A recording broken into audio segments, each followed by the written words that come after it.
I'd like to call the meeting to order at this time on Tuesday, June 14th, 2022.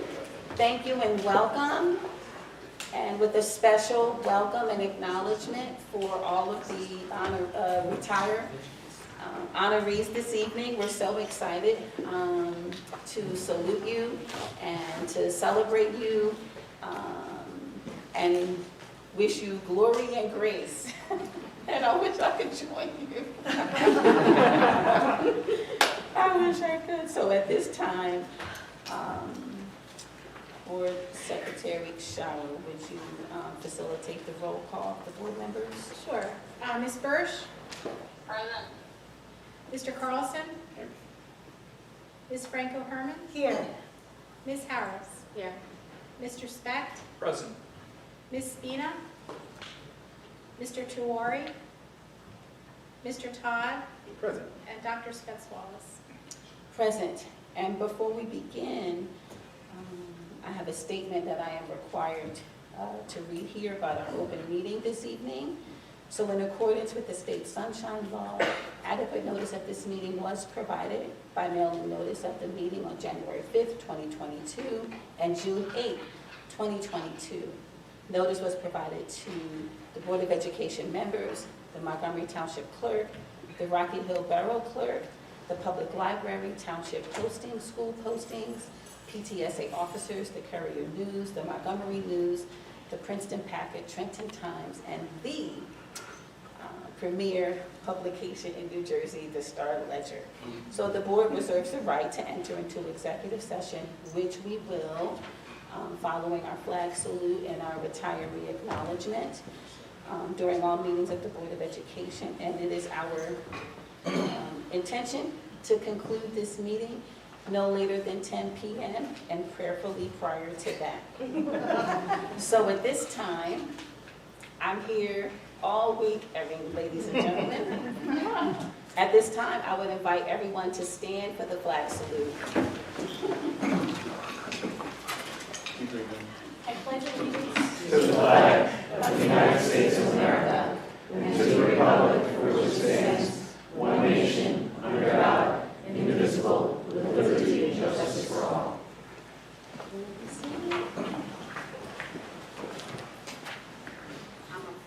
And we have refreshments in the back, so everybody please help yourself. We have cookies and cheese and crackers and board members as well. So go and help yourselves. Please do not be shy. Yes. Just spin a little bit this way so everyone can see me. Okay. Is this on? Okay, good evening, everyone. Thank you for all who came and all the family members to support our retirees. I am happy is this on? Yeah. Okay. I am happy to begin this evening's recognition of retirees by speaking about two amazing principals. Most speeches focus on accomplishments and years of service. I will quickly provide these details, but will focus on personal qualities that made these wonderful people the great leaders they are. First, recently retired Montgomery High School principal, Mr. Paul Papaduke.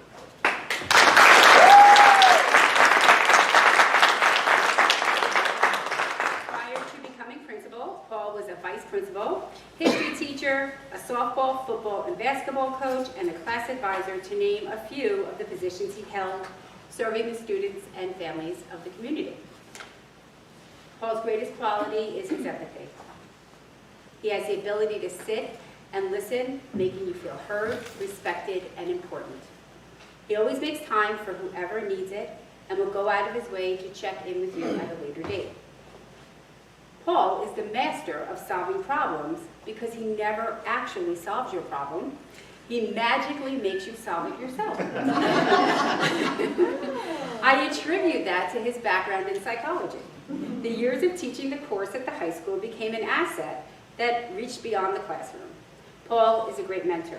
He has encouraged and provided many staff members with opportunities to grow in their professional lives.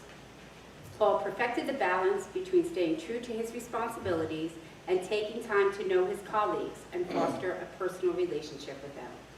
Thank you, Paul, for all your contributions over the past 25 plus years.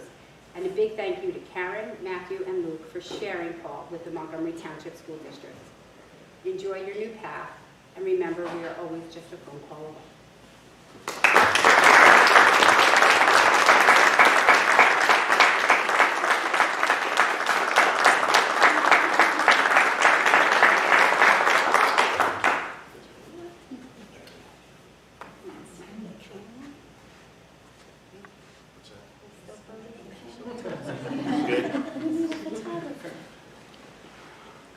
Next, I would like to acknowledge Mrs. Kathy Scotty.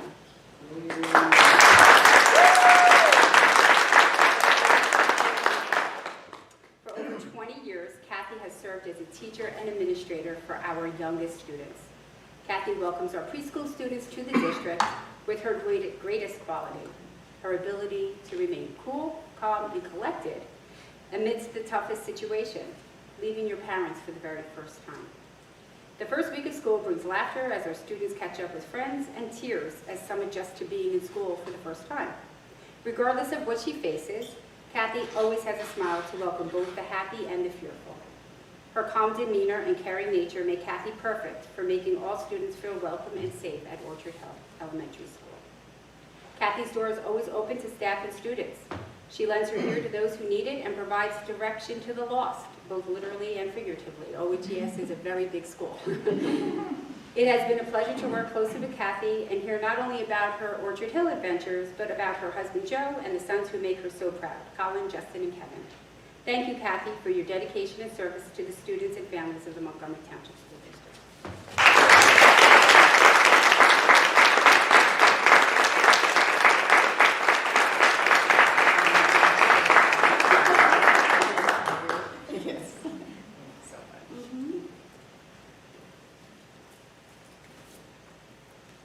Next? Who's up next? Who's next? Heather. Now, Mrs. Heather Pino Beating, Montgomery High School Principal. Good evening, Superintendent McLaughlin, members of the Board of Ed. Oh, wow. We're going to try that again. Members of the Board of Education and members of the Montgomery Township School community. This year, Montgomery High School is saying goodbye to 7 amazing members of our educational community. I'm going to list them all, though all are not here tonight. Our principal and my dear friend, Mr. Paul Popaduk, health and physical education teacher, Johanna Snedeker, math teacher, Man-Hung Liu, teacher of special education, Amy Mintz, teacher of health and physical education, Michael Gervin, teacher of special education, Audrey Rosenthal. But tonight, I'm coming before you to honor the service of one very special member of our high school family, Dr. Dan Fishman. This is a bittersweet moment for me. I just became Principal Dan. But I'm extremely happy for Dan as he heads into retirement to enjoy the deserved years of rest and relaxation with friends and family. I'm also selfishly sad. I didn't get enough time. We have lost an excellent educator, but we have also lost one of the most wonderful human beings to walk our halls. Doc Fish, as he's lovingly called by students and staff alike, has been a member of our school community for 17 years, serving a total of 22 years in education. My math may be wrong, but you'll correct me. During his time in Montgomery, he has taught our AP Calculus courses and personally designed the Honors Math Methods and Engineering course. This course is an advanced level course that includes upper level college content that our students come back year after year and rave about. The connections students are able to make across all areas of study have been touted by graduates since its very inception. And for this, Dan, we thank you. Dan is often the first in the building every morning and the last to leave. It's common that we find him sitting with students to discuss mathematical concepts or simply life's problems. He's a mentor to the many teachers that he interacts with, to so many of our students, and to everyone really within the math department and school-wide. I've had the opportunity to work closely with Dr. Fishman throughout the collaborative teams that are the backbone of our school community. I can always rely on Dan to be reflective, solution-focused, and lighthearted in his approach to all that we do. What I want you to know is Dan is simply brilliant. He's an amazing dancer as well. This year, we have the honor of having him as one of our prom dates, or as we call them, chaperones. And man, can he cut a rug. I made the smart decision of not showing my moves. He's also linguistically talented. He's learned French on his own during his tenure at Montgomery High School. Dan is absolutely irreplaceable. Dan, I'm honored to have worked alongside of you and hope you know that you will always have a home at Montgomery High School.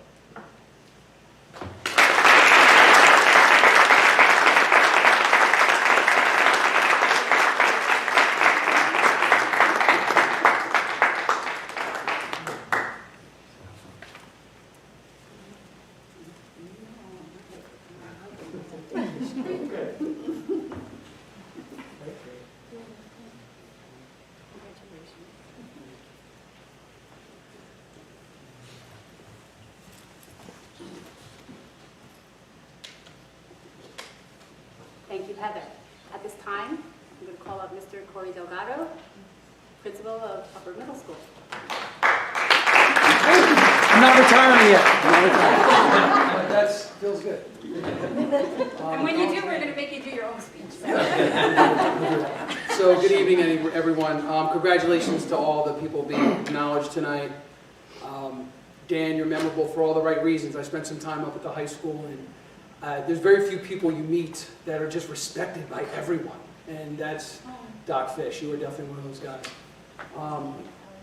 Paul and Kathy, it's too much to say. My principal partners, I couldn't imagine better colleagues to work with, especially as I was young in my career and trying to figure things out, to have people that I could call with anything. Both of you did that for me, so I appreciate you. Dr. Hurdy's here. I know Mike and Fiona are going to speak on his behalf in a little bit, but Chris is someone who I'm so happy that he is getting to enjoy his retirement, because there's very few people that worked as hard as he did for as long as he did, with all the passion that he put into his work. So, Chris, I love you, man. I'm glad you're here. I'm glad to see you. But I'm up here to talk about a special lady, Miss Lynn Blakemore. So, Chris, that'll make you smile too. I know. We kind of share custody of Lynn. Lynn has been teaching since 1979, where she started in Florham Park as a 6th grade science teacher. She was there for 6 years before moving on to Morris Plains in 1985 to teach computer science. When Ryan, Lynn's middle son, was born, she was able to stay home with him and her first son, Bob. I remember him as Bobby. But yeah, there you go. They become adults and they lose the Y at the end of the name. I had a Joey, he's now Joe. But if you know Lynn, you know she stayed busy volunteering. She was not just staying home with the boys. She was teaching Sunday school, she was teaching adult education classes, she was a class mom, she was a den mother, she was the Eagle Scout Board of Review Committee chairperson right here in town for Troop 46. She was a PTA board member, and the list just goes on and on. That's just who Lynn is. In 2005, Lynn started subbing here. And then in 2007, Montgomery made a great decision. They hired Lynn to teach full-time science at the middle school. And since then, Lynn has done so much more than just teach science here. Lynn has really transformed our program. She's been a teacher leader in every aspect. She keeps her team on the cutting edge through her consistent learning, always being the first to attend workshops or seminars to stay abreast of the new standards and instructional practices, and then bring them home to her PLC team. As a principal, Lynn is just simply the dream. She is a consummate professional. Here are some more recent examples. So earlier this year, Lynn announced her retirement because she would never leave us hanging like towards the end of the year. Lynn had to make me know like in September, like this is happening, Corey, get ready. Like we need to make all the plans and make sure it's all ready to go. So she's in her last year, and we found ourselves in a little bit of a bind with one of our 8th grade science teachers needed to take a leave of absence, and we couldn't find a replacement. And Lynn's teaching 7th grade, and Lynn stepped up and said, I'll teach extra classes. Now she's in her last year, right? That's like, Paul was in cruise control, you know what I mean? Like that was Lynn was like, I'll work more, you know, and she just said, my colleague needs it, her students need it. I got it, Corey, I got it. And I was just floored. Like I couldn't even go ask her. She just knew we needed help, and she just stepped up. Another recent example. So we were able to hire Lynn's replacement a couple of months ago because she gave us so much notice. We got an early start. and we hired this great young lady who hadn't even graduated college yet, and she didn't even, Lynn just became her mentor. Right after we hired her, Lynn said, "Who'd you hire? Can I have her number? I need to get her ready." Right? That's not Lynn's job to do that. She was actually in the building the other day, like on a customized Lynn Blakemore orientation. That's not her job. No other new hires get that, unless you get hired to replace Lynn Blakemore. But again, that's just who Lynn is. When it comes to her students, that's when Lynn really shines. Today, Lynn, you saw me floating around the cafeteria. I had that pad. I was really up to something. So I was running around asking Lynn's kids, "Hey, tell me something about Miss Blakemore's class. Tell me something about Miss Blakemore." And they were huddling over to me because they all had so much to say. So I'm only going to share with you a couple of quotes from the kids, Lynn's students, current students. "Science used to be hard, but Mrs. Blakemore makes the complicated concepts easy to understand. It's never been so clear to me before." This is really their language, so if there is any errors, it's just because I'm trying to be accurate. "She is really fair. Even if I don't get a great grade, I understand why, and she sometimes gives me more chances to be successful. The labs that she has us do are just awesome. I can tell she's dedicated because she is always prepared. I thought 80-minute classes would feel long, but they never do." I like this one. "It's like she's a real scientist." And then this one, of course, is great. "She's really sweet. I say that because she doesn't just say she cares, she really cares." Again, that's just who Lynn is. So here we are, 16 years after you started in Montgomery, wrapping up your 25th year overall teaching, and you have quite a career to be proud of. But Lynn, there's also another side of Lynn that she's incredibly proud of, and that's her family. And her husband Jeff is here with her tonight. And there's a special guest. There's a special lady with her tonight. That's Lynn's mom, Miss Jean Scar, who's 92 years young, also a retired educator. And I just think it's so awesome that you happen to be in town for, one of the boys got married last weekend, and so Grandma was in town for that. And it's so great that you're here celebrating Lynn with us tonight. Also worth noting is Lynn and Jeff have 3 boys that they raised right here in Montgomery. So some of us might remember them. Fun fact, all 3 have careers in science. So, like, it didn't just stop in the classroom. I'm sure they were probably sleeping, and she had, like, Bunsen burners and beakers all over the room and stuff like that. Just kind of absorbed. Bob, or Bobby, he's the oldest. He's married to Kimberly Wong, and they blessed Lynn and Jeff with a grandson last year. She was super proud of that. His name's Cedar. If you ask her to show you a picture, you won't even finish the sentence, and that will come on the phone. Ryan is number 2. He just got married. Was it last weekend? Just got married? June 3rd. Yeah, so just got married 2 weeks ago, so that was a busy weekend. They had kind of 2 weddings, right? An Eastern and a Western wedding. And so that was awesome. And then there's Tyler. He's still working on the marriage thing. He's living down in New Orleans. And again, all 3 boys are Montgomery grads, and so we're all super proud of them. And now, Lynn, it's time for you to give them your full attention. And I hope in retirement you get to spend more time with them. I hope you get to spend more time with Cedar, and hopefully some more grandchildren coming up, and take those trips with Jeff. Lynn has a trip planned to the Galapagos Islands. That's like such a science teacher vacation. But that's Lynn, right? That's just Lynn. So I know you'll have a great time there. I think you'll have a great time there. And just thank you, Lynn, for everything you've done for the school, for me, and just for this entire community. Congratulations on your retirement.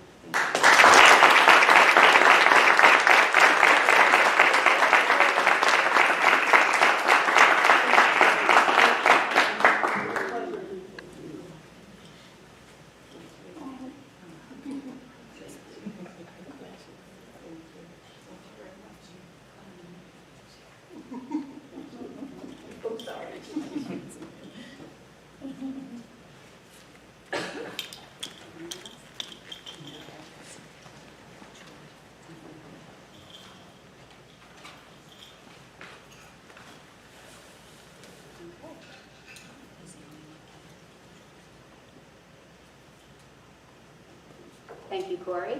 I would now like to call up Jonah Gorland and Mr. Mike Richards. Are you both doing it together?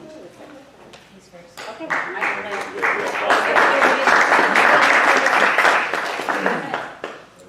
yes, please. Hi, everybody. Good evening. Hello. Hello, Mr. Smith. here, it just dawned on me as I'm listening to Corey speak. I feel like I got set up here because Dr. Hurdy, it's just dawning on me now that he invited me out to his home. I want to say it's pre-COVID, right? So this is a couple years ago, and it's a 55 and over community. It's a gated community. I'd never been to one in New Jersey before. So we drove there, and I thought, oh, this would not be for me. Everything is very the same. And all that. We go back, and we take in the backyard, and we sit on his porch, and he's on the 9th green, or what green are you on? 12th green. So he's on the 12th green. We sit there. That's very nice. I tell you, this is really nice. I'm not much of a golfer. Then he takes me around the front of the house to say goodbye, and he opens up his garage, and there's a cart there. There's a golf cart. So he's got a golf cart in his garage, and his and her golf cart bags and all this. And it never dawned on me, like, he's getting ready to retire. He picked a home that was like an hour and a half away. And I just like, yeah, he's retiring. So God bless you, Chris. You pulled it off well done. So I'm here to talk about Dr. Hurdy. There is an awful lot here that we owe to Chris. Chris brought us a long way in our math program, and I don't want to get lost in all the words and verbiage. But know that math, if it's any surprise, math is a big deal in Montgomery. And along with math isn't, then science comes right behind it. And God bless Chris, that he was with us along the way, and he molded and changed a number of things. And some of them weren't the most popular things to get done, particularly as the community wants everybody to be in pre-algebra when they're 5. Chris was able to keep that in the middle. So Chris, thank you for that. So that's off topic. So I go. And this, by the way, I am not promoting Mike Richards. Dr. Hurdy would make us each, and I'm talking about 95, 150, I don't know how many staff members he would make for every staff member one of these. And Miss Fiona Borland has another example, and he made a door, a nameplate for everybody. So every year, and I hear he's got a pretty amazing wood shop right now. So I can imagine what he's doing right. So I will now go back on the script. Sorry, Corey.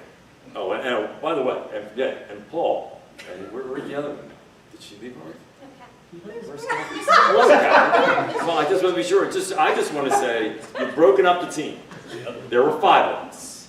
Heather, I'm thrilled you're here. Don't do me. But there were 5 of us. And we always stuck together. And there was a promise. We would not break the code, right? And you did, and then you went and did it. So God bless you.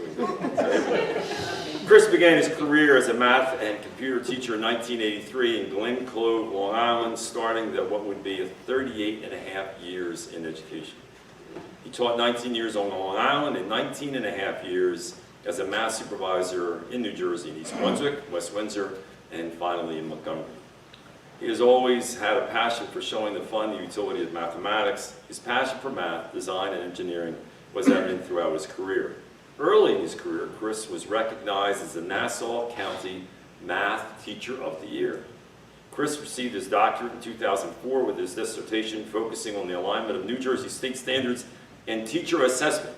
I hear this is great summertime reading. And was honored by the President of the United States at the White House, representing New York math teachers in the year 2000, receiving the Presidential Award in Mathematics Teaching. Chris presented mathematics instructional lessons and methods at 10 national conferences and 4 state conferences, and at an international conference presenting a paper on teacher assessment and increasing student achievement at the Oxford Roundtable at Oxford University. While here in Montgomery, Chris was the first, and only so far, we haven't quite figured out how to replace you yet, Math Science Supervisor grades 5-8, so he broke the mold there. He was acting director of curriculum from 2010 to 2011. He revamped the middle school math program. In this regard, Chris seemed to be the most popular guy every mid-June when math placement notices would go out and to all students at LMS and UMS. By the volume of emails and phone calls, you might think he was the luckiest guy in town, which we all know is me. So there must be some other reason for such popularity. It must be his convincing tone that set everyone at ease. And Chris, I want you to know those conversations have started, and I miss you so much. And so does Mr. Dunn. Or it may have been Chris's innate sense when it came to compiling data and then making some sense of it. I have saved some of these spreadsheet formulas. They have become legendary, and they are not for the faint of heart. E equals MC squared has nothing on Chris's mathematical wizardry. He is the protector and creator of our ever-popular waiver. And we hope to preserve this as part of his legacy. He is armed with data and formulas. Chris revived the mass placement to include transparency for parents. He has also organized common assessments in math and science departments. Annually, he worked with the Math Counts teams and Science Olympiad teams as they finished in the top school districts in New Jersey. And he developed an annual Math Science Awards Night where students were honored for their outstanding achievement in local, state, and national contests. Chris started our first ever middle school Math and Science Award Nights, and were quite an event every year. You can imagine how popular the Math and Science Award Nights are in Montgomery. It was a cast of thousands. This event lasted longer than most board meetings. Students and parents alike appreciated the acknowledgement of their accomplishments, both in field of math and science. So this is where it says, Fiona here. So I don't get to do this very often, but I jumped in and asked if I could come and honor Chris as well. When I came to the district 9 years ago, Chris made me feel instantly welcome. I'm pretty sure that it was my first Christmas in the district that I, too, was a recipient of a special gift. Miss Borland loves to learn. As an administrator serving all 5 buildings, it took me a little longer to forge those connected relationships, but Chris's gift made me feel included. For me, that act of kindness exemplifies Chris. He cares about his teachers and his colleagues as people first, always taking the time to ask about your family, listen, and then follow up with you weeks later. How is baby Amelia? Dr. Hurdy also knows spreadsheets like no one I've ever met, and I know it was mentioned already. But I feel accomplished when I can build a formula and sort some data and make a chart. But if I could make a plaque for Chris, it would say King of Excel. It's one thing to admire its skill set that I am developing, but it's way more important to me to point out that Chris is always willing to offer himself to assist a colleague and to be that forever teacher first. The magic he can do with data and Excel speaks volumes for his unbelievable mathematical mind. It is just unreal. Lastly, one more important thing that I learned from Chris as a new administrator was to bring food whenever possible. With great consistency on a department meeting Monday, one would see Chris walking down the hallway with a box of Joe and donuts. In the words of my own son, who has had the opportunity to spend some time with Chris, Mom, Chris is genuinely a nice person. Some of Chris's favorite Monty moments include welcoming students each year and first day of pledge at LMS flagpole. I love that too. UMS Monty's moving up ceremony, sharing life events, weddings, births, graduations with his staff, teaching classes at LMS and UMS, something that I think we made you do a lot of in these last few years, Camp Mason, working with the Science Olympiad team, introducing fun activities for math clubs, and family math night activities. It says Fiona stops here. And then finally, we cook breakfast around before Thanksgiving for our staff. Right? We take over Family Consumer Science, and I was able to start that, and I was able to cook all the pancakes. Well, when Chris came along, he usurped my position, and he took over the pancake making. But Chris was more involved in making designs of pancakes. And I got to tell you, it wasn't about designs on that morning. It was output. You had to put out things, and Chris never would really get that. He had a great time. A lot of people went hungry when Chris decided to cook pancakes. So bottom line is, in retirement, I hear Chris playing lots of golf, as I already told you. I hear about 5 times a week. He plays tennis twice a week. Have you picked up pickleball yet? Okay, we'll talk. Lots of woodworking, and he'll spend time with his wife Diane and Amelia, who I just heard you got to spend 3 nights with Amelia. So, as a grandfather myself, we kill for those moments. So God bless him. And in the end, and most importantly, Chris is simply one of the kindest men I've ever met. He genuinely cares for people. Chris, God bless you and your family. Congratulations.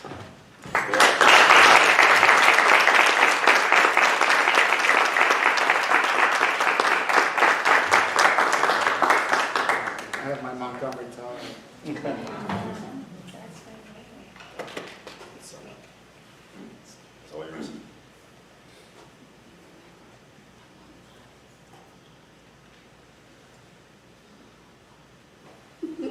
Now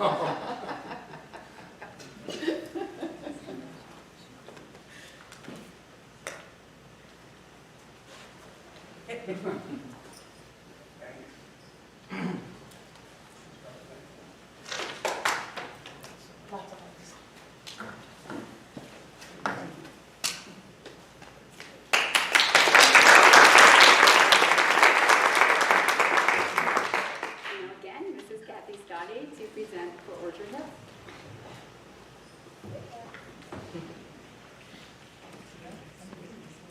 Good evening, everyone. Can you hear me? Yes. Okay. So we also have 7 retirees from Orchard Hill this year. 2 of them are here, but I will recognize the people who were not able to attend tonight. Brenda Hunter-Yeager, who was an academic support teacher, and she was our speaker at our convocation early in September, did a marvelous job. Diane Tucker, first grade teacher for many years. Cam Yam, educational support assistant. Paul Harvey, our head custodian. Tammy Giraldi, a paraprofessional with us.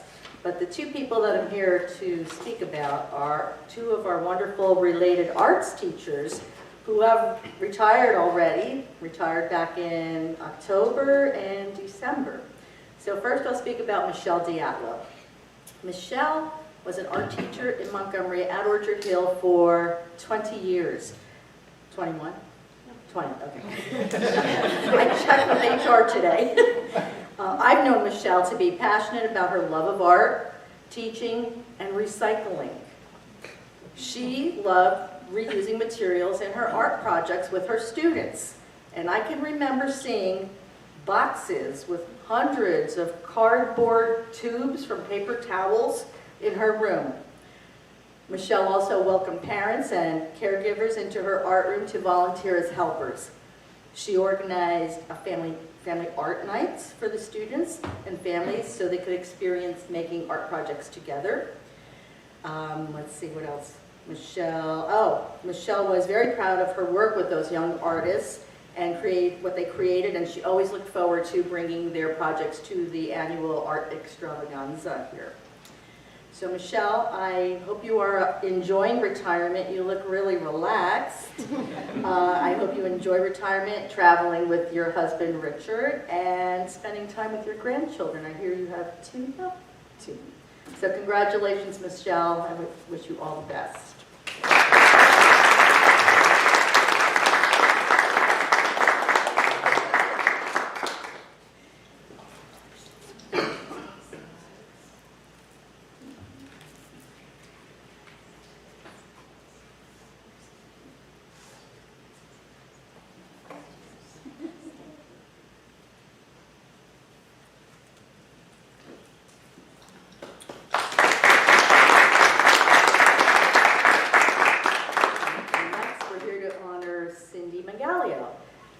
When Cindy became the technology teacher at Orchard Hill, she worked in a tech room that had these huge desktop computers and really clunky furniture and swivel chairs. Can you imagine first graders and second graders on swivel chairs? She couldn't even see the little students who were sitting behind those big computers. But when the opportunity came to give that room a makeover, Cindy had a clear vision.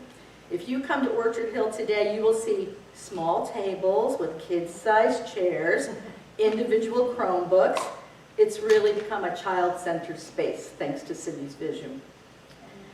Cindy is also a Disney lover and enjoys family trips with her husband and her daughter, Karina. She also enjoys singing, dancing, and producing shows along with her husband, Will, for community theater.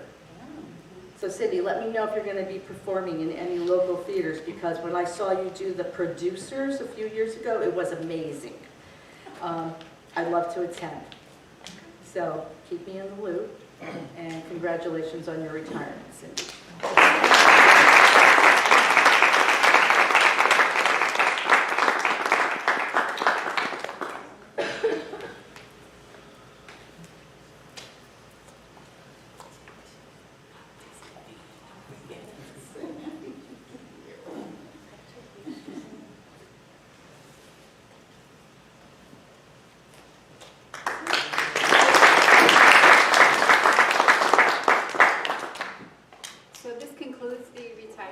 recognition, please, there are refreshments in the back. Please go enjoy and talk to each other for a couple minutes. I think, are we going to go into closed session, or are we going to come back? How are we going to do this? Exactly what we're doing. Okay. Yeah. Motion to go into executive session. All in favor? You gotta give me that look, Reggie.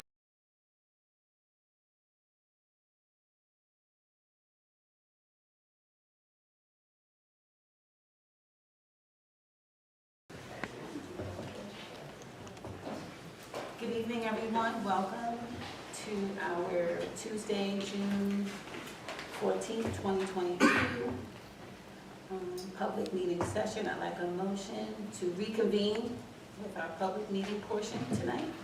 So. Second. All in favor? Aye. Any opposed, any abstentions?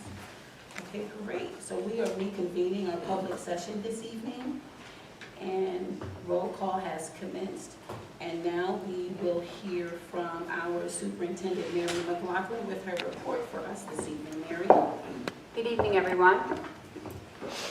Today we commemorate Flag Day, which is the adoption of the flag of the United States that occurred on June 14, 1777 by the Second Continental Congress.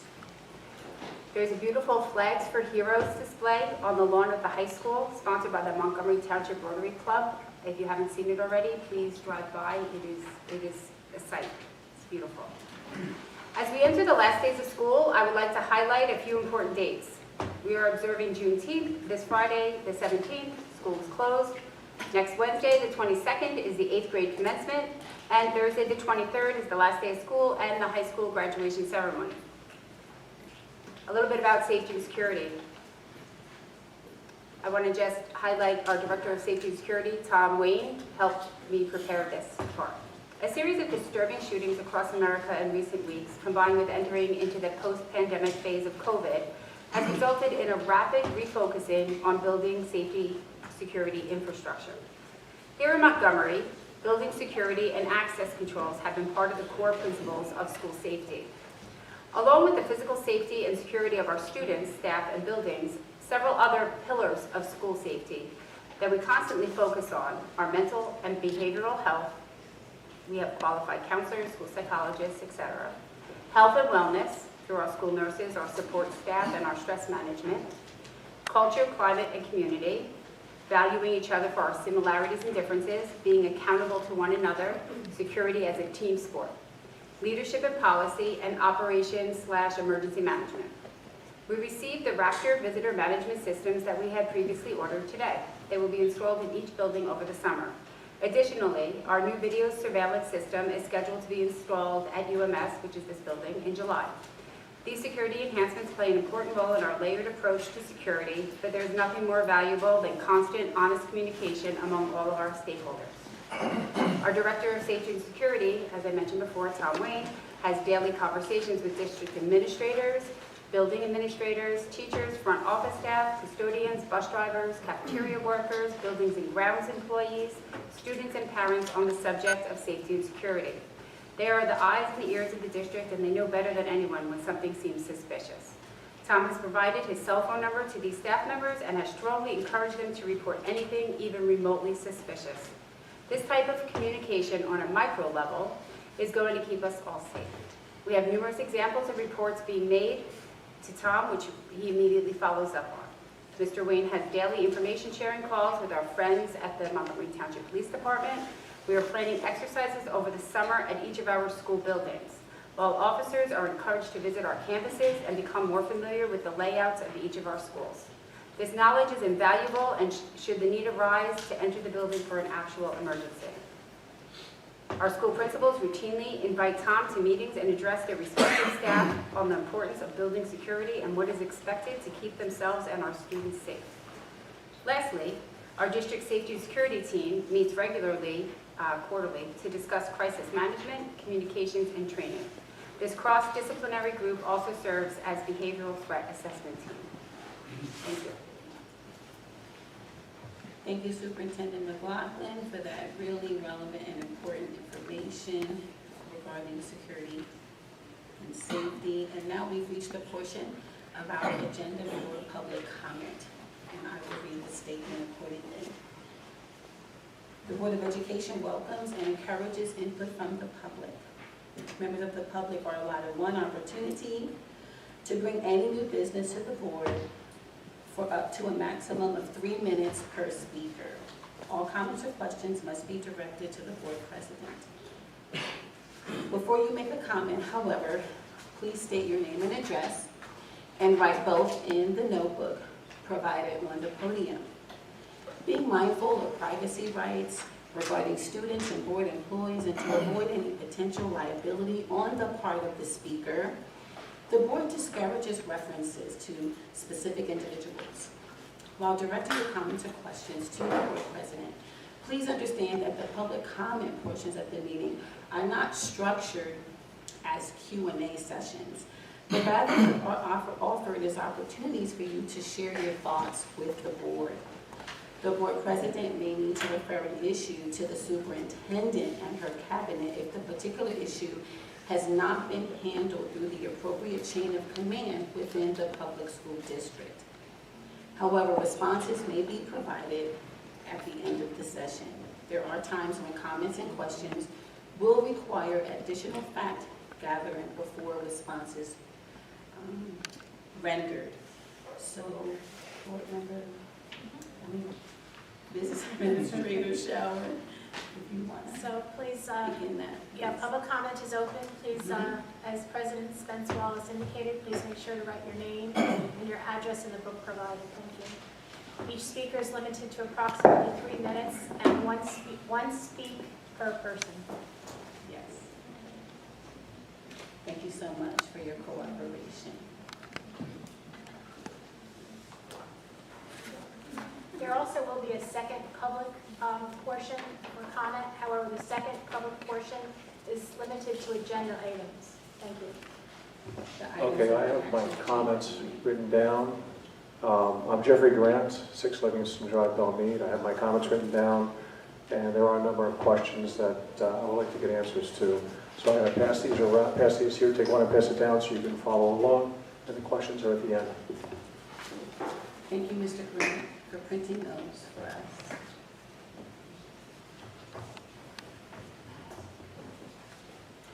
Okay, I am Jeffrey Grant, and I had intended to attend the Harmonica Sunbeam event yesterday in person, and I registered, and at 3:44 p.m. yesterday, after I was out of the office all day, I appeared at the event, registered June 9th, 3:44 p.m. the day of. Apparently I was sent an email that said I couldn't attend because I don't have a parent in school.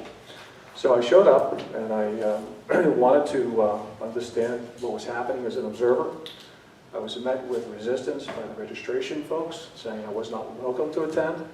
I articulated my reason for being there as an observer, because I'm attending and planning on running for school board next year, and I want to understand what's happening with the Montgomery school system and the Montgomery Teachers Education Association. And I was rebuffed repeatedly by the welcome desk. I was rebuffed by Mr. Wren. And I wound up talking to Officer Kent, who I made a plea for him to please go in and let folks know that I'm there to observe and learn. I will not be disruptive. And I was told by Officer Wren that he pitched for me. He said he pitched for me, but he said that the folks in charge, he didn't give me a name, said, don't worry, you can't be here today, but don't worry, you can see it online tomorrow. That'll be today. So I registered online. And I got an email back that said, it is unfortunate that you did not receive the email in time. That's meaning that very, very late rejection for yesterday's event.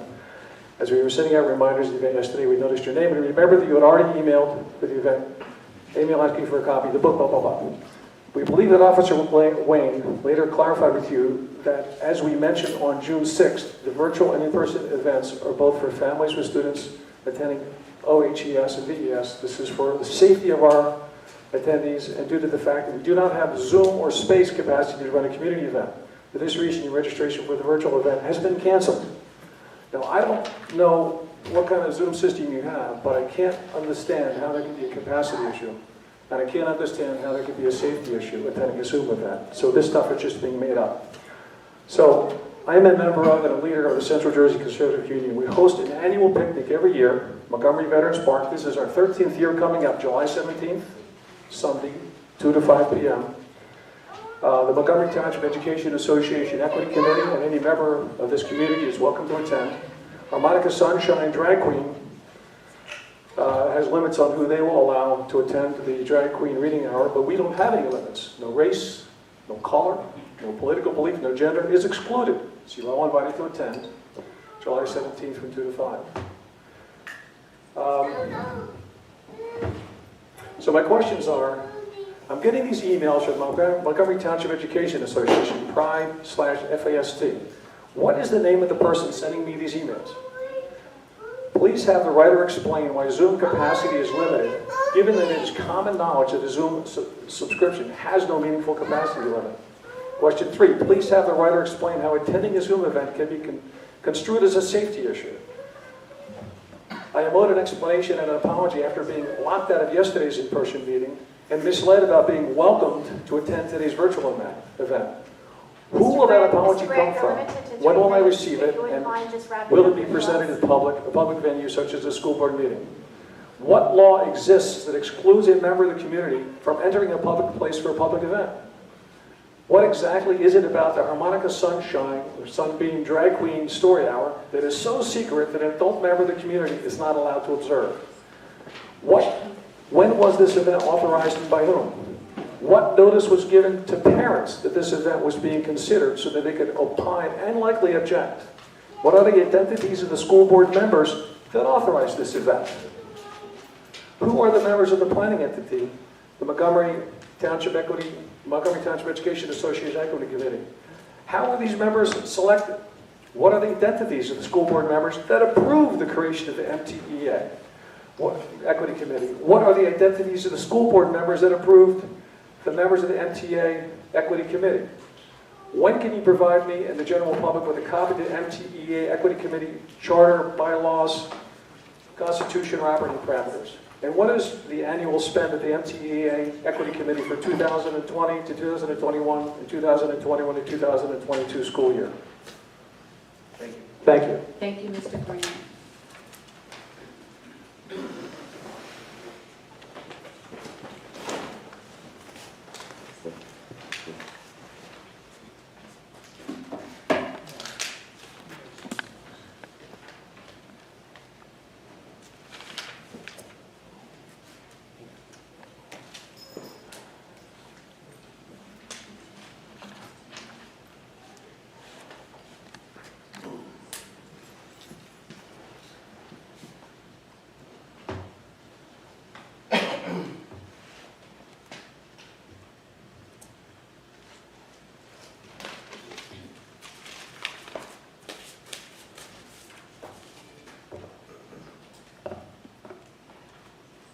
Good evening, board. My name is Janelle Powell. I'm 15 years old and I am a homeschooling resident of 126 Rip Van Dam Court. Today I will be referencing the October 11, 2019 letter, which was submitted by the acting superintendent at the time. I actually have copies.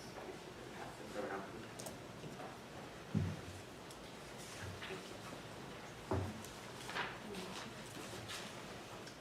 Joe, could you repeat the date of that email you said you received? Can you repeat that date? I didn't hear you.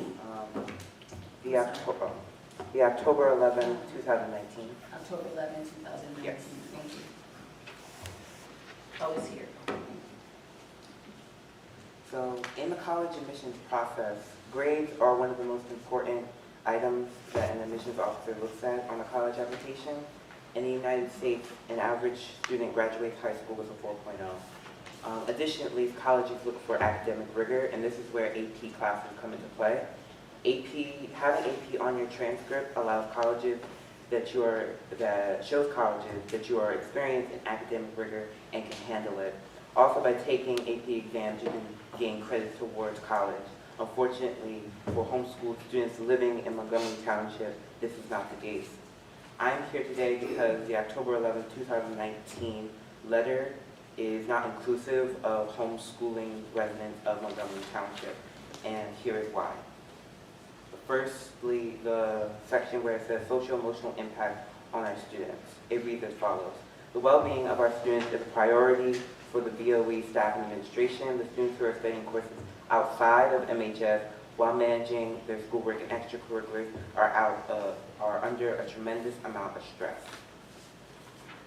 Seeing as I am a homeschooling student, I have 3 AP courses, and all of my courses are a part of my primary curriculum, and I don't have to take them outside. Second reason why this letter is not inclusive of homeschooling residents is because the equity for self-study AP courses section. MHS offers 19 AP courses, and there are 38 exams offered by the College Board, and MHS cannot accommodate self-study exams for all exams offered.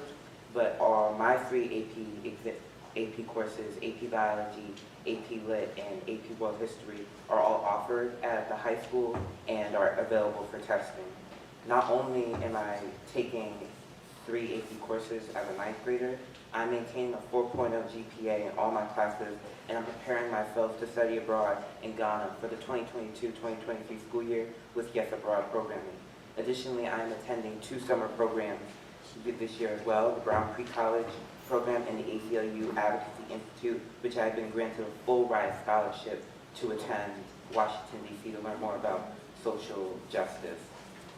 Having this mandate in place is affecting my goal of attending a selective college, and I've already tried to contact the surrounding schools, and their reply was that they require their students requesting an AP exam that they must reside in the town. To summarize, this October 11, 2019 letter is not inclusive of the homeschooling residents of the Montgomery Township, and to conclude, I urge this board to please reconsider this mandate. Thank you.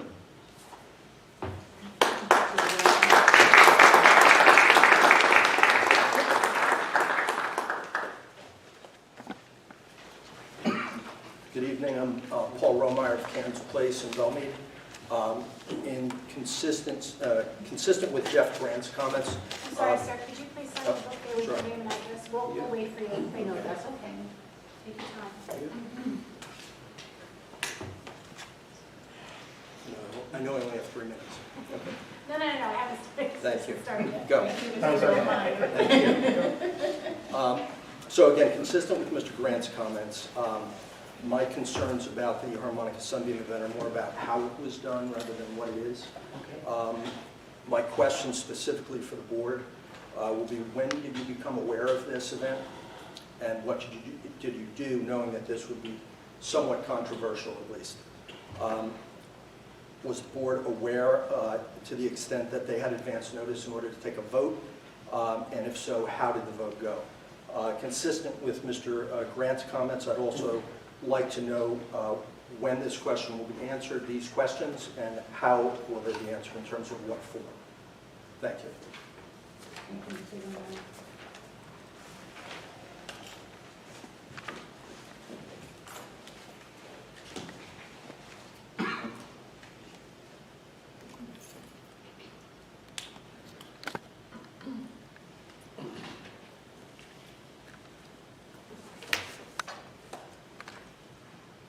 I'm Stacy Anderson. I'm a UMS teacher as well as an MTA member, a resident of Skillman, and a parent of children in 3 of our district schools.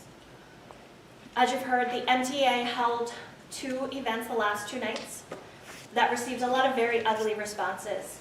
And I wanted to take this opportunity to thank the Board of Education, the Montgomery Township Police Department, the district administration, and my fellow MTA members for all that they did to support this opportunity to celebrate our differences and our diversity.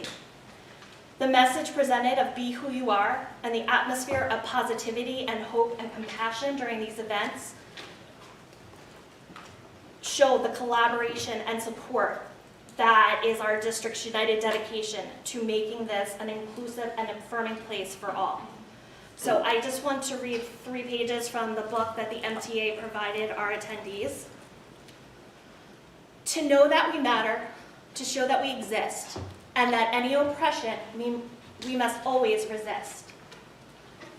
As I closed my eyes, I thought of Pride's past. Pride means to me, being yourself is a blast. So tomorrow, I will march with my family and cheer.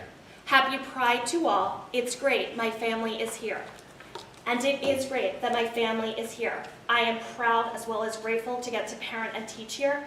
And so I want to just thank everyone for helping to make this community what it is. Thank you.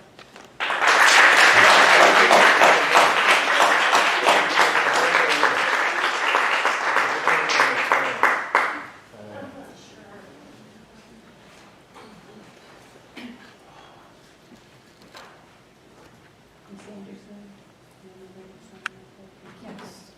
Karen Anderson, 926 King Court.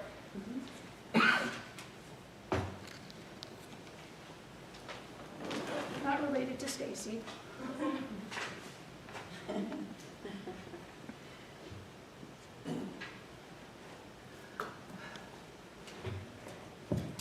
The high school administration allowed a reproductive rights walkout on May 18th.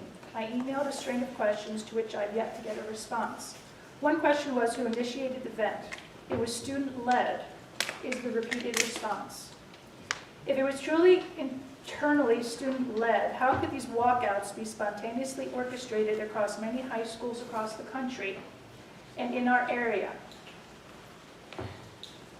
There's no question that this was an externally orchestrated attempt to manage the message that abortion is okay, an attempt to sway our children towards thinking abortion is a quick and easy solution to a problem without providing the other side of the story. It was very one-sided. It was completely one-sided as far as what was presented at Montgomery Cougar Stadium that day. So who approved the walkout? I still don't know. Was a permit required and who signed it? I still don't know. Who was liable if this event went awry as it did in some other schools? How did outside speakers get involved in the event? Not every speaker at the event was a current Montgomery student. Last night and early this evening, the MTA sponsored story time with a drag queen named Harmonica Sunbeam. How does school board approval tie into the MTA? How does the MTA get to decide what events occur and who can and cannot attend them? How does the MTA get permission to advertise an event to kids, as in this case through flyers at Village Elementary School and through verbal announcements like at Orchard Hill Elementary School? What funds were used to pay for this event? The target audience was kindergarten through fourth grade. Story time with a drag queen can be done online anytime at home. We do not need this type of adult-level entertainment pushed into our school systems under the guise of innocent story time. What is the educational benefit? How does it impact reading, writing, and mathematical skills? Take a poll and ask the parents, would this event be beneficial to our children? Would this event be a wise use of school funds? You would likely receive a resounding no. Did you even ask the parents? No, of course not. Was there an attempt to keep this a quiet infiltration into our young children's classroom? Maybe. Imagine 10 years ago, would you have tolerated story time with a drag queen? Would you tolerate being advertised to the youngest and most innocent aged children? How about 5 years ago? 3 years ago? Probably not. What has changed in minds and hearts and the wisdom to think that this is okay? We all have free will. As adults, we make decisions for ourselves and choose habits, lifestyles, and professions. But parents have dominion over their children. They are in charge of them, not the school system. Again, take another parent poll on that question just to check in on me. And today, we the parents are in a fight to retain that dominion over our children. You are planting seeds and trying to reform our children's minds, hearts, and souls without parents' permission. You are acting dismissively to the parents by not directing your communication to the parents and the guardians. Again, why is that appropriate? 10 years ago, you could open a salutation. Ms. Anderson, if you could finish up. Dear parents and guardians is vanishing, along with the respect for the parents and the guardians. You, the Board of Education, and the administration are accountable for what our kids are taught. You're accountable in today's world, the here and now, and if you're God-fearing and God-loving, you know you'll be held accountable in His world. You will be held accountable for how you either intentionally or by lack of action altered the minds, hearts, and souls of our children for the good and for the worse.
Good evening.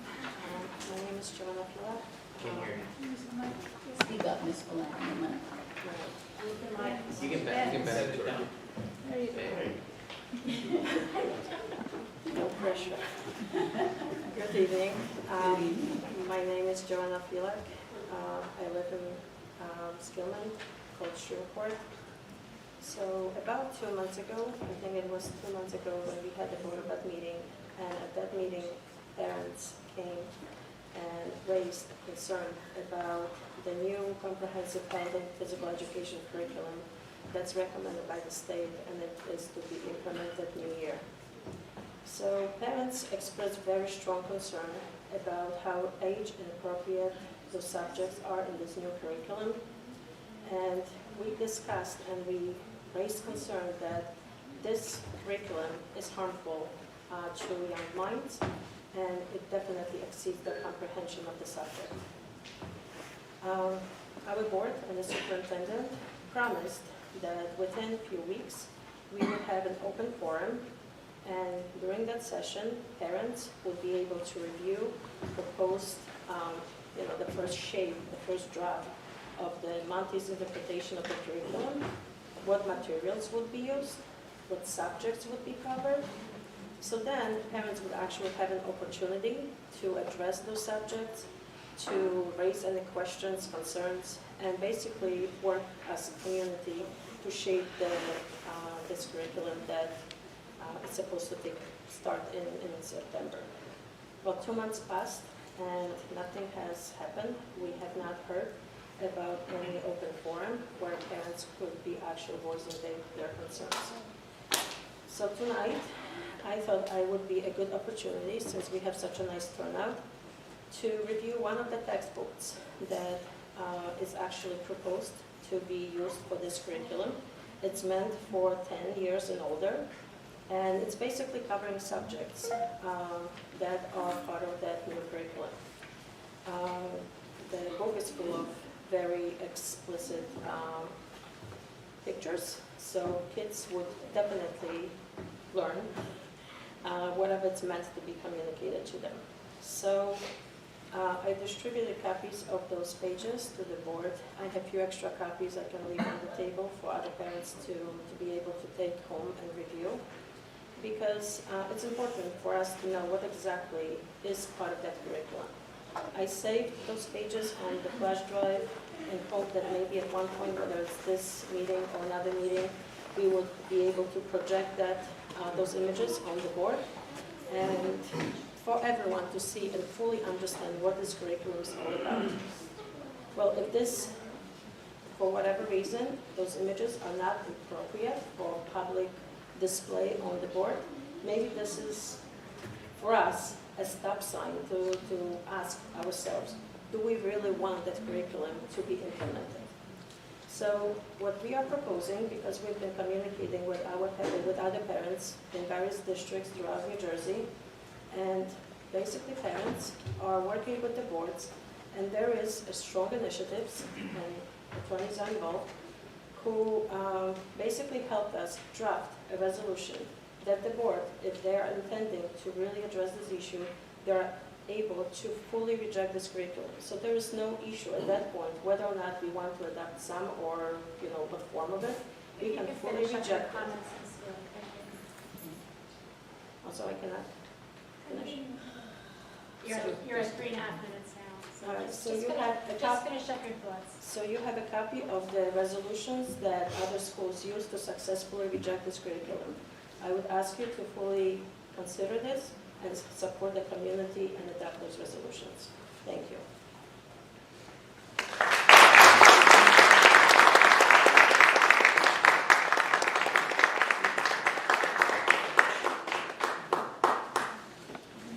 Good evening. Paul Vecchione, 6 Matthews Farm Road, Bellevue, New Jersey. As I fill this out. My comments are going to echo. We can wait for you to fill it out. Okay. Just fill it out. Well, I have 3.5 minutes. I want to No, make sure. no, no. No, we're not going to I'm start timing until you. you start speaking. Don't worry about it.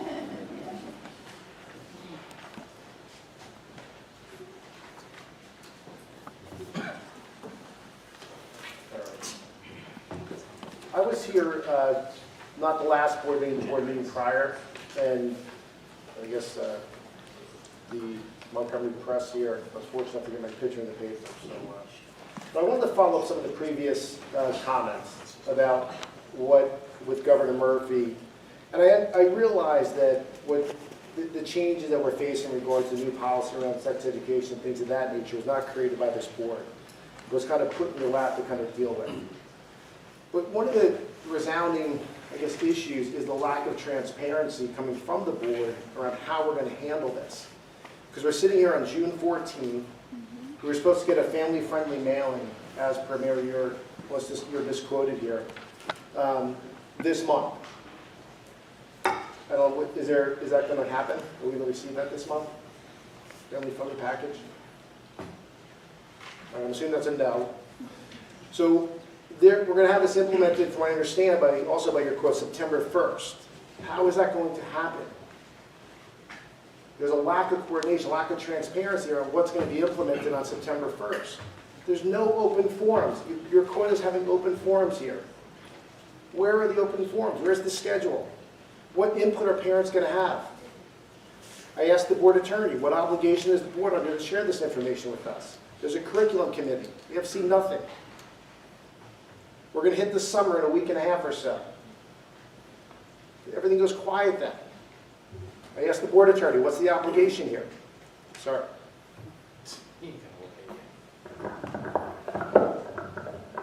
So I think the president said at the outset that this is not a Q&A. This is comments only? This is So when will this be addressed? You can make your comments and ask your questions, and we will respond to the comments and answer the questions if we're able to at the conclusion of the public comment session. Can I ask that we block out time right now to answer those questions?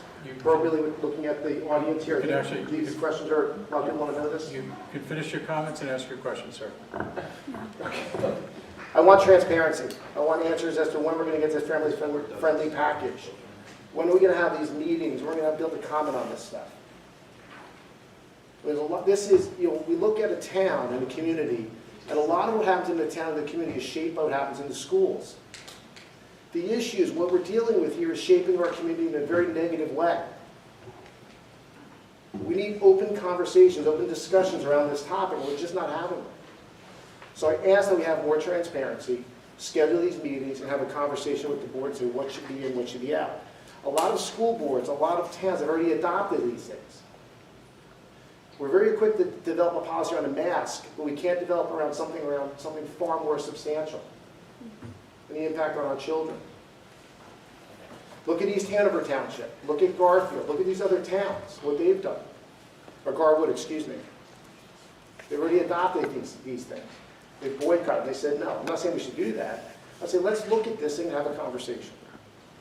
So I'd ask that the board put something out sooner rather than later around when we have these conversations. Okay? Thank you, Mr. Grant.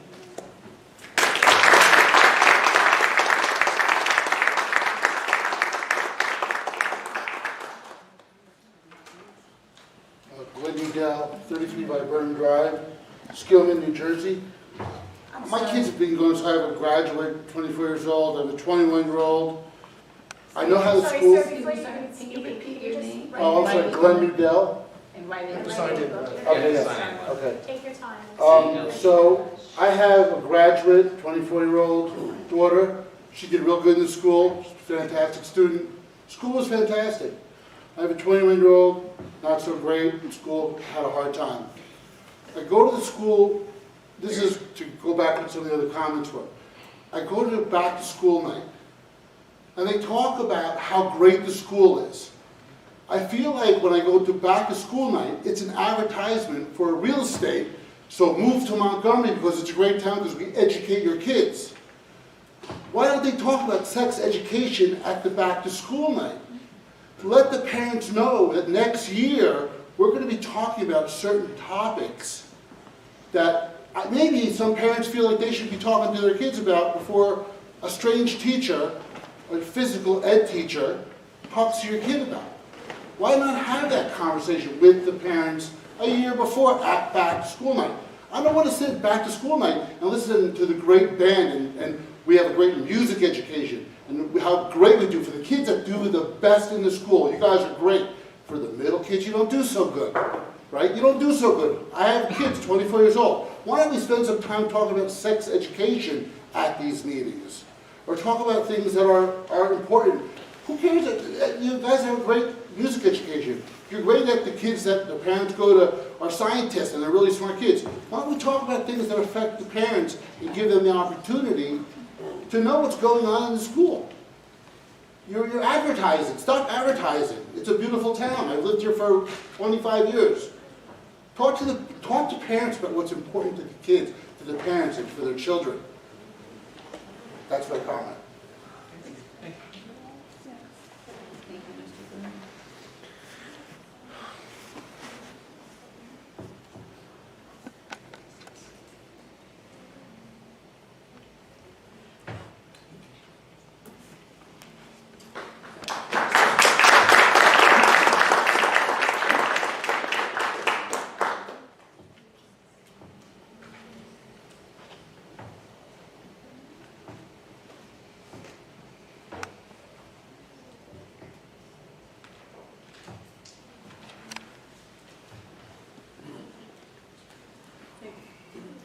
Thank you, Board. My name is Janine Maslin. I'm at 204 Tiger Drive.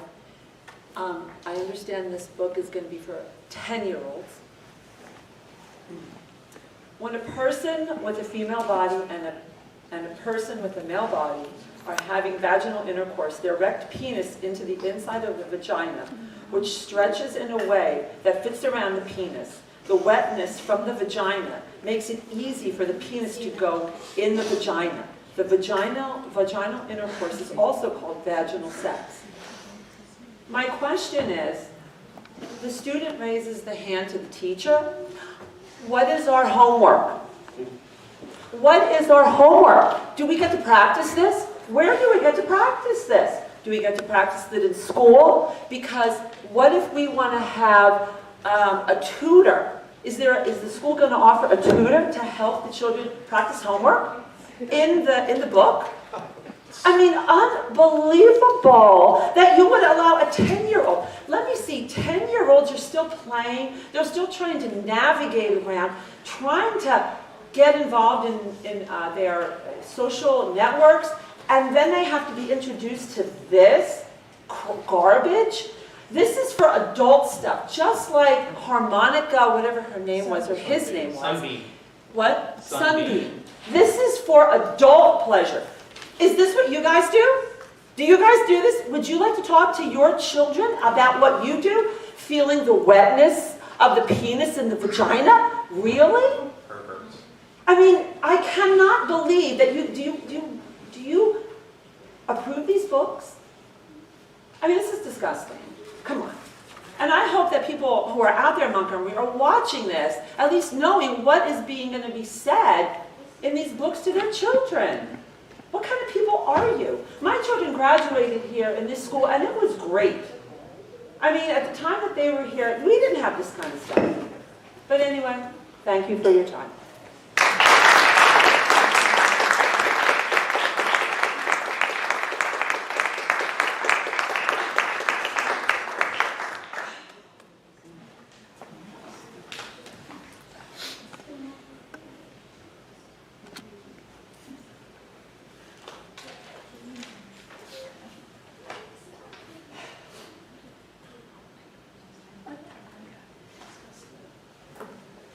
My name is Charles Horner. I live at 18 Oxford Circle.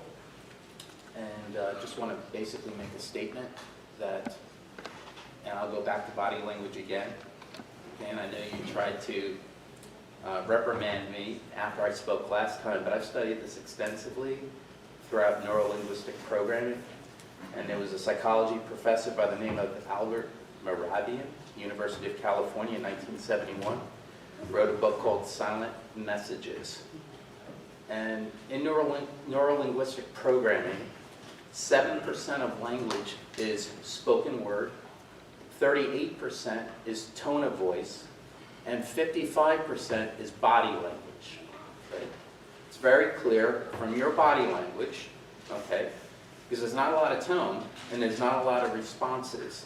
There's very little communication, actually, and I'm going to actually study the law as it pertains to school boards, because I don't know who you represent. I do know that the NEA, the NJEA, and the MTEA are very powerful entities who also fund Governor Murphy about $2.5 million. And as I understand it, the Montgomery Township Education Association is a group of teachers, principals, vice principals. There are no parents as far as I could determine on the webpage.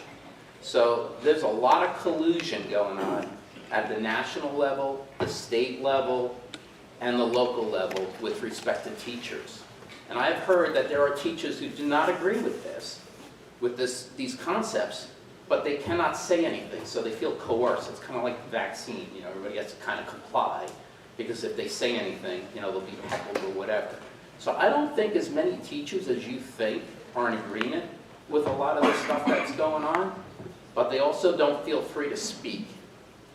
And so this is all more Marxist communism that's permeating our society, and it's largely through cultural Marxism by Antonio Gramsci. And so there's a lot of it going on in our school boards, and this is going on throughout the country. So if you think that these parents are no longer going to come to these meetings, you have another thing coming.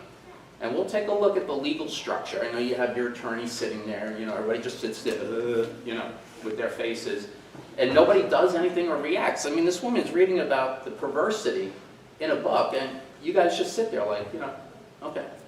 So I don't know what you do with this information. Sounds like some people don't even get responses in 2 months. So what happens with the information that parents present? We're the taxpayers. We pay your salaries, we pay for the lighting in this room, and we paid for the lighting and for the materials that were presented yesterday over at Village Elementary School. And I have to say, the police were very nice about it with the protesters. They were very calm, cool, collected. They said you can say whatever you want, you can put up whatever signs you want. They didn't take sides, they just said don't touch anybody. So I think you're going to have a lot more parents coming in the future. So you don't have to answer me because I already know the answers. Thank you.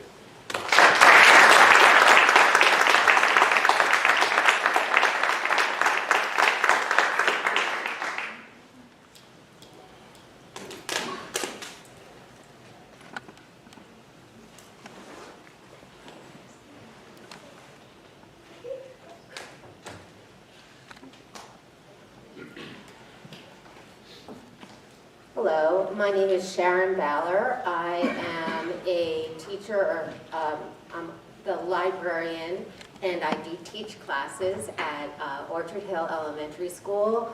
I'm heading towards my 20th year working in the district, and I wanted to acknowledge that this has been a year of trauma.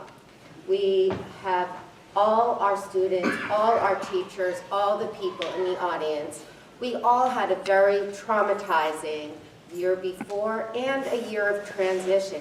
And I'd like to thank the board for supporting my students and my colleagues during this time. We were given workshops, we were given the tools that we need to develop as professionals. I also want to acknowledge that my students are very diverse. And I can't say that my experiences alone have prepared me to teach a diverse group of students. I'm always looking for more resources. And I found something from one of the resources I consult called Welcoming Schools. And I think we would all want to say that our school is welcome. I'm hearing people say here that they don't feel that their comments are welcome. I'm wondering, do you welcome the comments of others? We want our schools to be welcomed. We want our children to be heard. We want our children to feel that they can question what they hear, what they read in a safe environment. So in a school, diverse people come together to learn, to become a community. Schools are places where people of different races, families, ethnicities, faith, and gender identities come together. Understanding, discussing, and valuing differences at school is essential for healthy learning environments. That is what we do as educators in Montgomery Township. Thank you.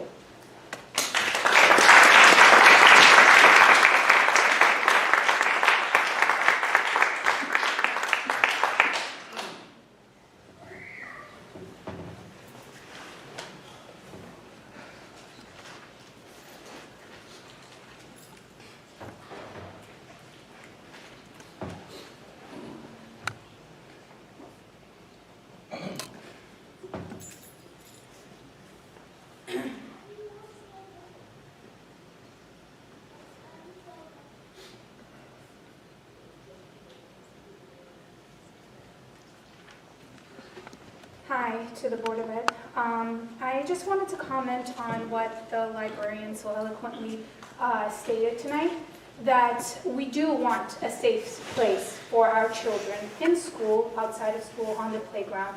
We want to be diverse. Excuse me, ma'am, I know you wrote it. Oh, sorry. Could you state your name? Yes, please? Just state Raheda it for the record. Matsunzadeh and Woodview Drive is my address in Belmead. So anyway, going back to what the librarian was saying, we do want a safe place. We want to be welcoming to everyone, okay? But that doesn't mean that we can't disagree, right? As adults, we can disagree and agree to disagree. And people's personal lives outside of school should stay their personal lives, right? So this isn't about, I don't think this is really about inclusivity or being welcoming. The sex ed and even, the show last night, the read aloud, the story time to the kids. We can be welcoming and diverse and show equality and, no bullying and all of that without having to go into details of, sexuality. Why are third graders, fourth graders, fifth graders, it's not relevant to them. Are they going to be having sex? Should they be having sex at this age? Why do they need to know the details of sexual intercourse? I mean, the other lady that came up here, what she read, I think made us all uncomfortable. We're adults sitting in this room, and we're talking about vaginal wetness, and I'm sorry, but is anyone comfortable speaking about that? Like, it doesn't make sense. Why are little children being talked to about sexual intercourse by strange adults? You're a teacher, yes. You're in the school with them, yes. But are you the parent? No. Who has the right to talk about these things? Last time I checked, honestly, a strange adult, yes, the teachers are included in that. You may know the child, but are you the parent? No, you are not. A strange adult talking to any underage child about sexuality is grooming and sexual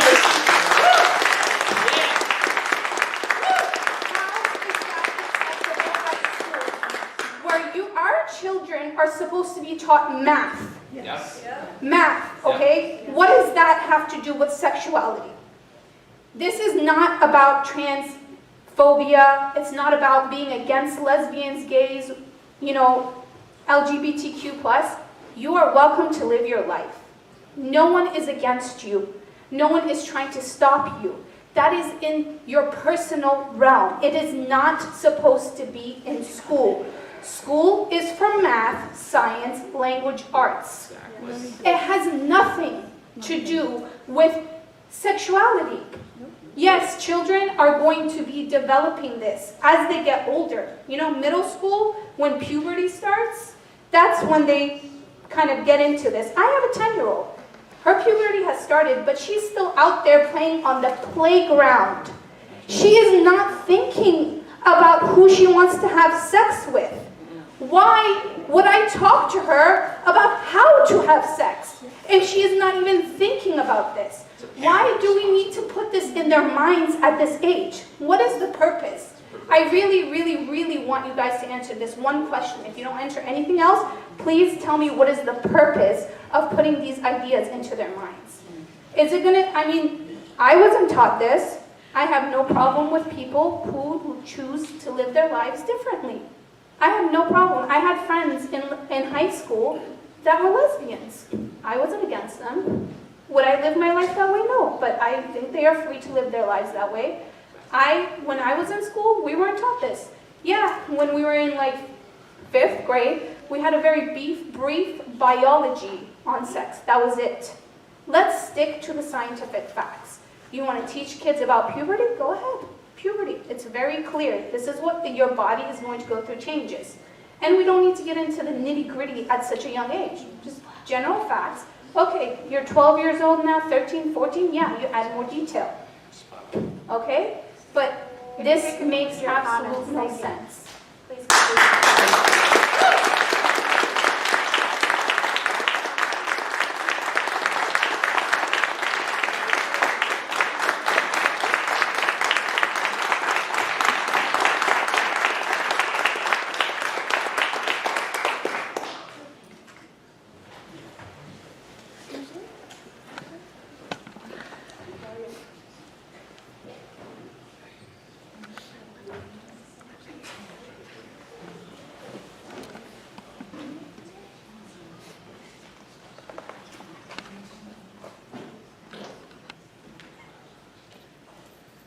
Good evening, everyone. Kindness starts at home. I'm sorry, could you state your name for the record, please? Anya Willeka Jernigan. I live in Karen's Place in Belmead. Kindness starts at home. It is our responsibility as parents to teach kindness to our children, which then should be reinforced by our teachers and administrators through example. Value system and morals are also our responsibility, which is why you are hearing many of these parents here discussing the new state proposed health curriculum, which is proposed and not mandated, and an appropriate teaching of sexuality to our young, innocent children. With that said, we will always be kind to anyone, to what you heard from a parent that feels a certain way, but kindness does not mean we allow for others to steamroll over our boundaries. I have brought copies of what I have presented to you over the last few months. Copies of emails. I have sent you specific information about the policy that's being implemented.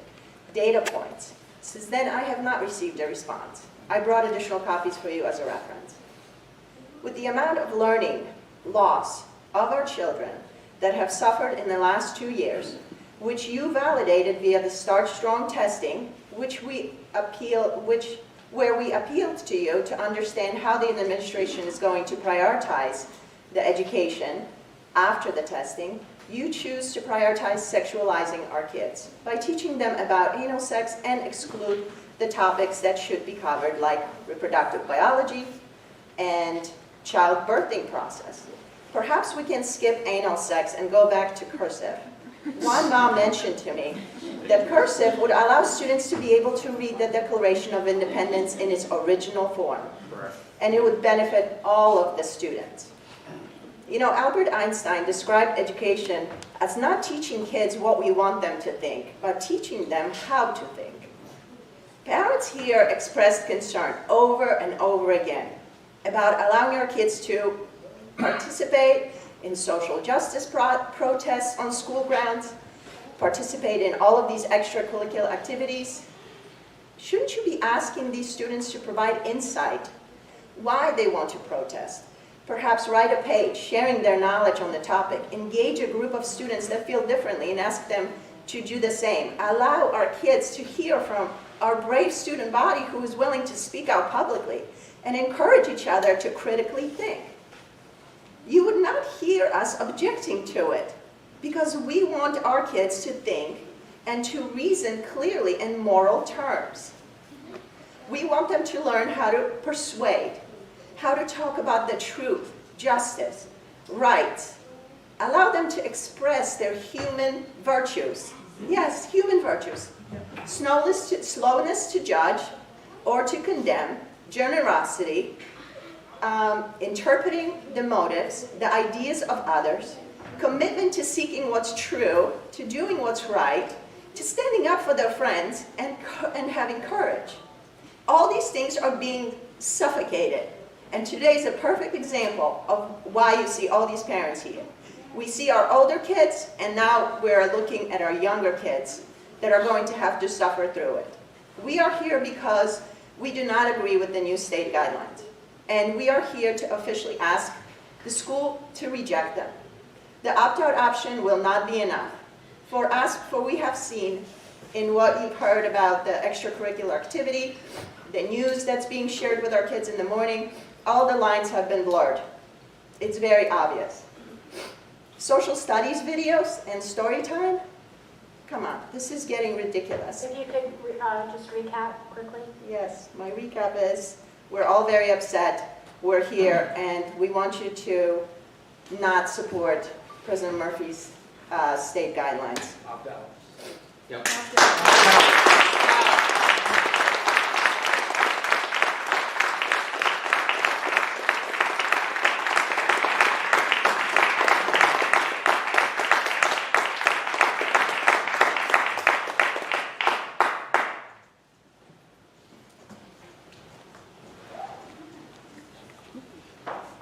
You sure?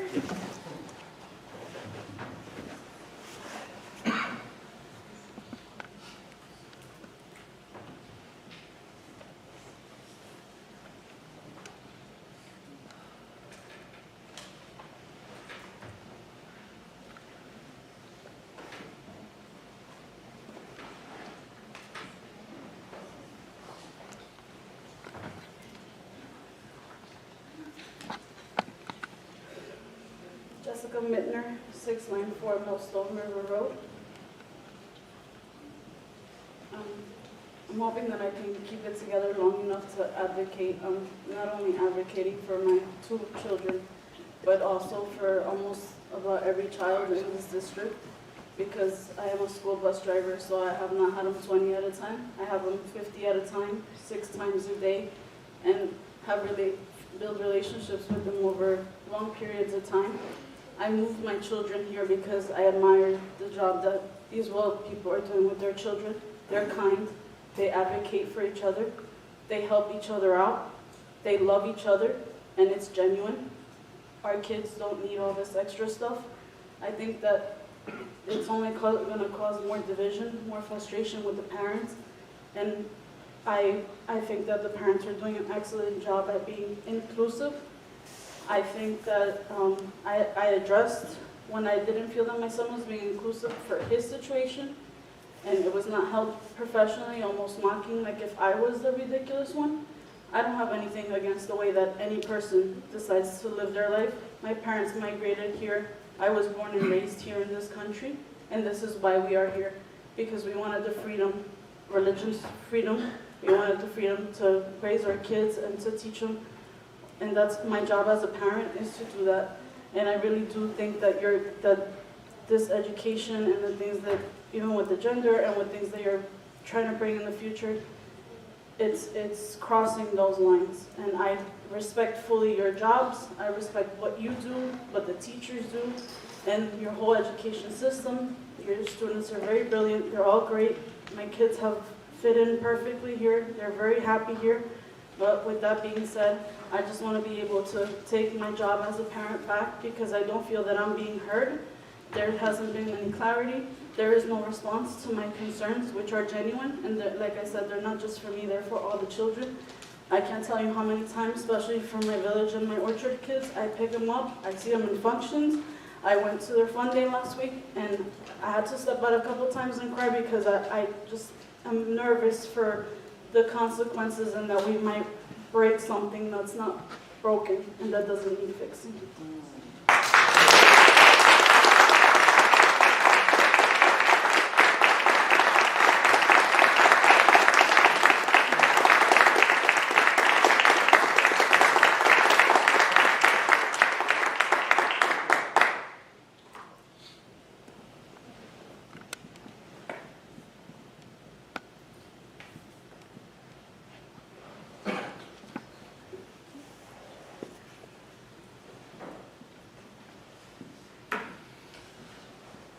Good evening, Mohammed Ansari, Boulder Court, Melmead.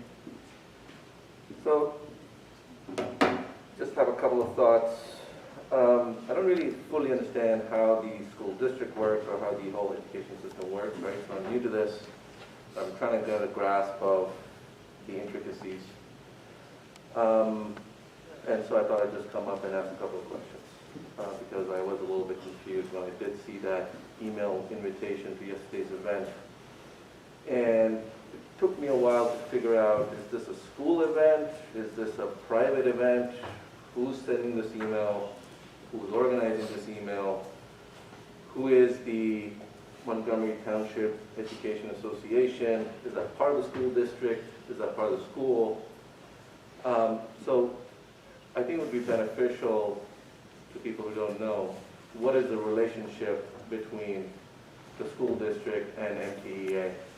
If we could answer that question. Because, you know, it was coming, the event seemed to be organized by MTEA, I think, but the email invitations were coming from teachers, and they went out to countless students, I think, countless parents, but it was coming from the school district email address. So I was a little bit puzzled as to why it was happening and whether this was a school event. So we love our teachers, and I trust them. You know, right, we entrust our education to our teachers. So I really, really do respect them. But I think it's important for all of us to know, do the teachers have the ability to actually review what is being sent out? What is the content of the event, whatever the event may be? Is there a check and balance in terms of, you know, whether the events are, whether the email communication that's going out to parents is that appropriate? You know, so it's kind of difficult to isolate, is this a private invitation or something being done on behalf of the school district? So I think that's where my confusion lies. The other thing is, you know, parents' emails, I consider that to be private information. How is it, you know, is our email being shared by anybody outside the school district, right? Is that something the school district was authorized? And are such emails or events going out directly to students without the knowledge of parents, right? In this case, it went out to parents, to my knowledge, and that's something that we can review and assess. Do we want to attend such an event, right? No matter what the event could be, because what I'm more concerned about is who's actually driving the agenda for such email communication in the future. What else could happen in the future? And I think those are my question. Thank you.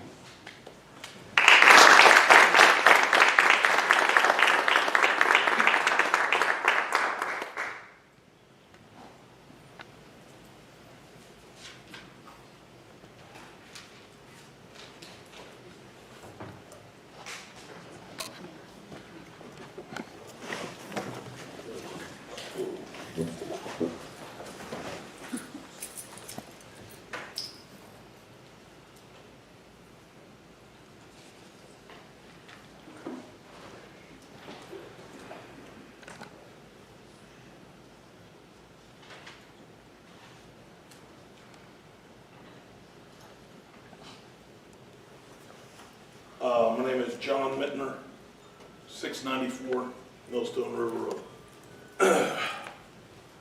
One of the big concerns I have is renting out this school for something that's certainly not educational and, in my mind, inappropriate.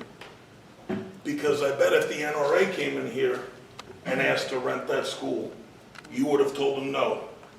And me being an avid hunter, fisherman, would have said, you're absolutely right. It's inappropriate. There is no need for that at all. The other thing that gets me is my stepson in Village Elementary School. I think it was about a week and a half ago, there was a video, the morning announcement that came out, where they played a video and the child says he can do what he wants and nobody can tell him differently. Well, let me tell you something, that's far from the truth.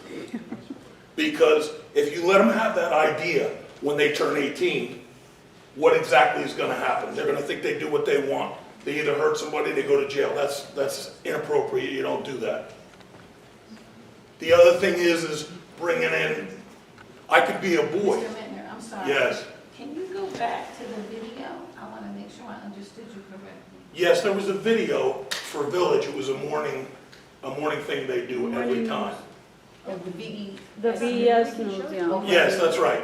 Okay, and the child started off, the very first child that I saw started off saying, you know, Pride Month, it's fantastic. Don't ever let anybody tell you what to do. Nobody can tell me what to do. I can do whatever I want. And that's not true. The other thing is pushing transgender on kids. Kids that don't feel that way. Now, do I have anything against them? No. Pushing kids to wonder, I want to be a boy today, I want to be a girl. These were comments made in there. The truth is I can't be a woman. I can't be a girl. I can only be a man. You are lying to children by telling them any different. Because in the end, they cannot have my reproductive system and I cannot have theirs. Yeah, it's simple. I would love to identify as a 67-year-old millionaire, but I can't. Okay? It's just plain and simple. And the truth of the matter is, here's one way to look at it. When you have someone with anorexia, do you support them in their decision and tell them, yes, you're fat, and let them continue? No, you don't. That's not how it's treated. Because if you continue to lie, eventually these kids are going to lose it. And in the end, it may be a fail. But if they want to choose to do so when they're older, that is the choice of America. You have that freedom to do so. Just like you have the freedom to be gay, you have the freedom to be straight, you have the freedom to do whatever you want. So as long as you don't hurt anybody doing so. And one of the things I found interesting, I work here, by the way. I know some of you know who I am. Mr. Mittner, if you could just recap. Yes, not a problem.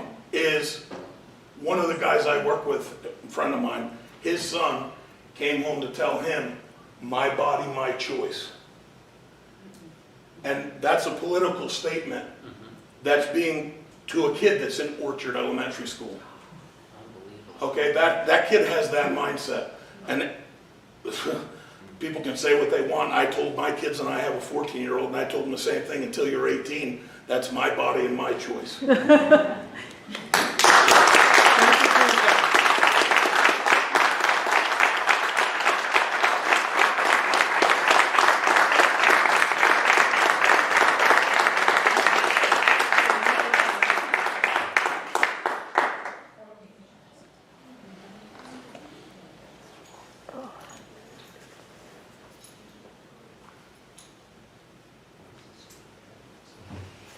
Good evening, Board of Ed. My name is Zina Al-Jabari. I live in 14 Livingston Drive. A few of my friends here said everything I wanted to say, but I just wanted to add. The way I raise my children is kindness. We show kindness to all, regardless. Skin color, religion, sexual orientation, we show kindness to all. And the teachers and the staff that are in Orchard and Village, and I have a son in Orchard, I have a son in Village, they know my children. Every time I have a parent-teacher conference, they tell me, your kids are the kindest children ever. And I cry in those conferences because it's telling me that I am doing my job. As a parent, I'm really teaching them that. What I wanted to say is, just like my friend said, the sexual education, this is me as a parent. I want to be able to teach my children this. I know what's age appropriate for my child. When he mentioned the video, my son in Village, he came home telling his brother, who's in Orchard, about this video. We do everything we want, you know, we have to be proud of ourselves. Yes, so I had to pull him out of the conversation with his younger brother and tell him, I want to talk to you now. So I told his brother to go play, and I told him, I want to talk to you privately. So I explained him, you know, what Pride Month is. I explained him, you know, some of the things, but not in too much details because he is 9 years old. And I told him, we are kind to everyone. Nothing is going to change, even if we don't follow that. But I felt, because he was telling me the same thing, he was telling me, yeah, so what? This is how it is. So they have this in mind that it doesn't matter. This is how things are. This is how things work. And I feel that this is being taught in school. So it's making our life hard as a parent to, you know, bring this back a steps back to be able to teach them in the right way and how we have like our values at home and however we want to teach it at home. I just want to talk about also this email that we got, HPE curriculum, and it says there's a family-friendly website that we click on, and there's a link. And I went straight to 3rd to 5th grades, the things that they will teach there. And I pulled it out, and then I was just so shocked when I read, explain common human sexual development and the role of hormones, example, romantic and sexual feelings, masturbation, mood swings, timing of pubertal onset. And what stopped me is masturbation. I mean, what is a 9-year-old or 10-year-old, 11-year-old gonna take this word and go do? They're gonna go and open porn? This is, I mean, how are they gonna do this? Just explain me. And what are the teachers gonna talk about masturbation? What are they gonna tell them? Is the stress relief? I mean, just think about it, please. I had a conversation with my neighbors about this email. Unfortunately, you know, parents are busy sometimes, they don't have time to open. If you could wrap up. Yeah, so parents are busy, they don't have time to check emails sometimes, and they told me, you know, this email passed, some of them told me it went on their spam, so I had to forward the email back to them, and I told them, please read, this is important. So like some of them said, we should talk to the parents about this, not just send an email that's going to go to spam or trash, or they're just going to ignore it. This is really important stuff. Because when I discussed this with them, clearly they showed a lot of interrogation marks, and they said, no, we're going to have a talk with the school. We're going to have a talk with the teachers. Thank you, Ms. Adbari. Thank you.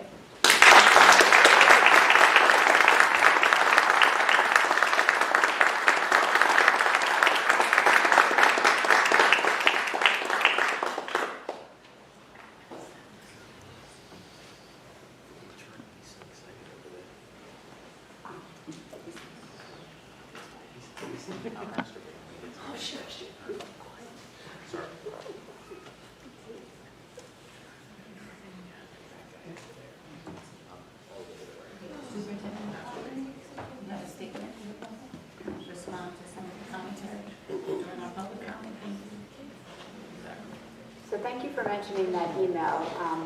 A previous parent got up and shared. Yeah. Can we address the AP, because it seems like the other topic is going to long go. He has to get to school tomorrow morning. So if you can address that first. Thank you. Well, there is no response for that. We don't offer AP exams to homeschool children. We only offer them to students that are enrolled in the class. Excuse me, might I ask, if you don't offer homeschoolers, is there any way you could write a recommendation letter so that I can take it to another school district and ask them if they can provide me with an AP testing, please? I will reach out to the director of school academic and counseling services, and I will have her get in touch with you.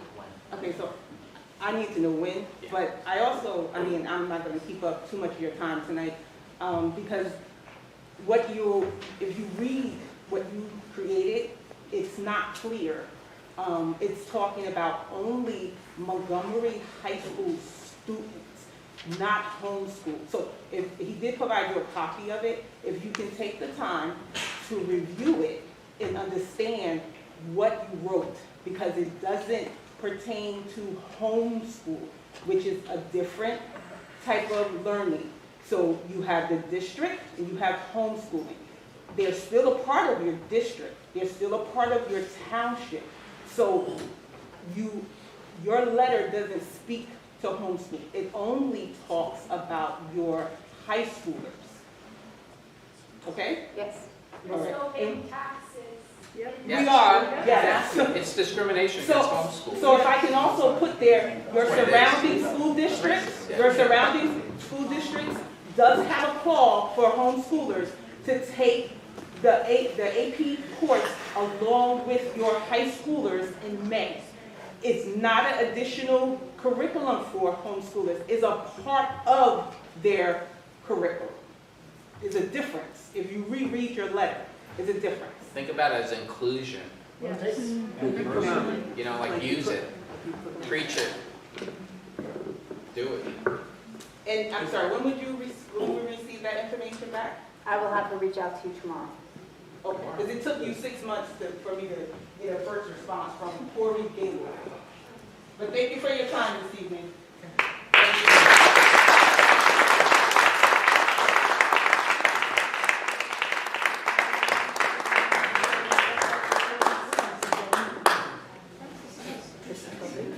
So we want to be clear that the public portion of the meeting is closed and the superintendent is going to attempt to respond to as many questions and comments as she possibly can.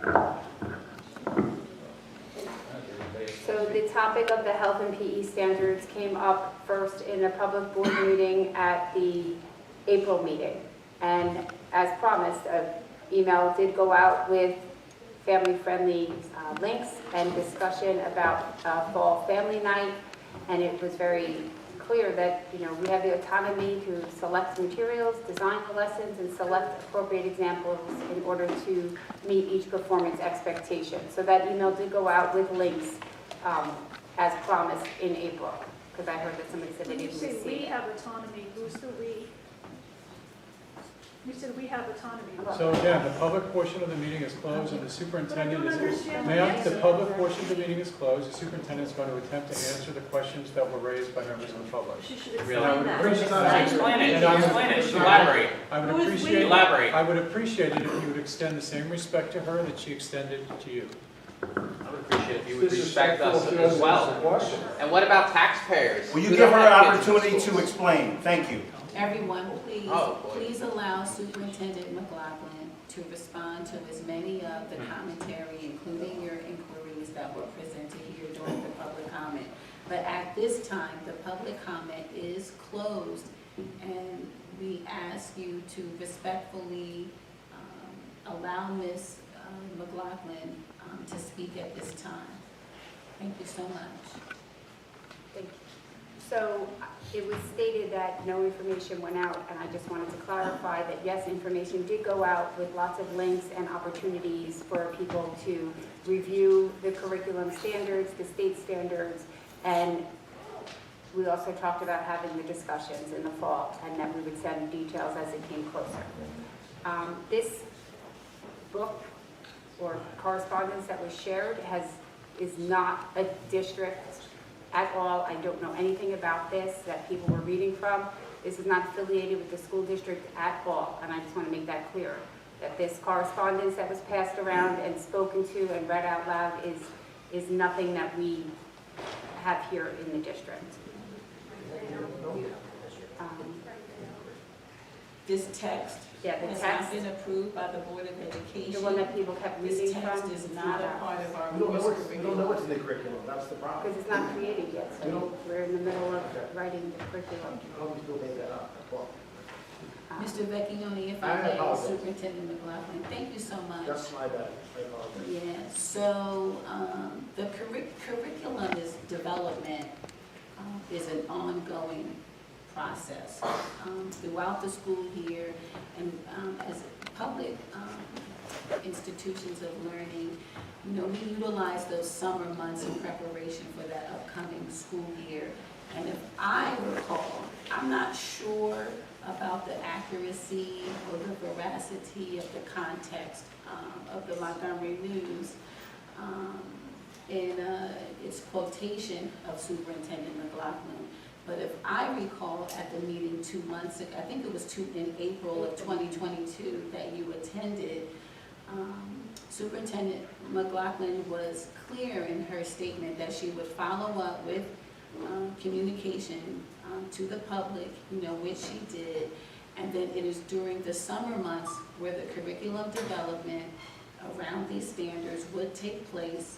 And while we recognize as a public school district in New Jersey, curriculum development is dictated by the New Jersey standards, and legislation, we are fully aware of developmental appropriateness for all of our course content across all grade configurations in this district.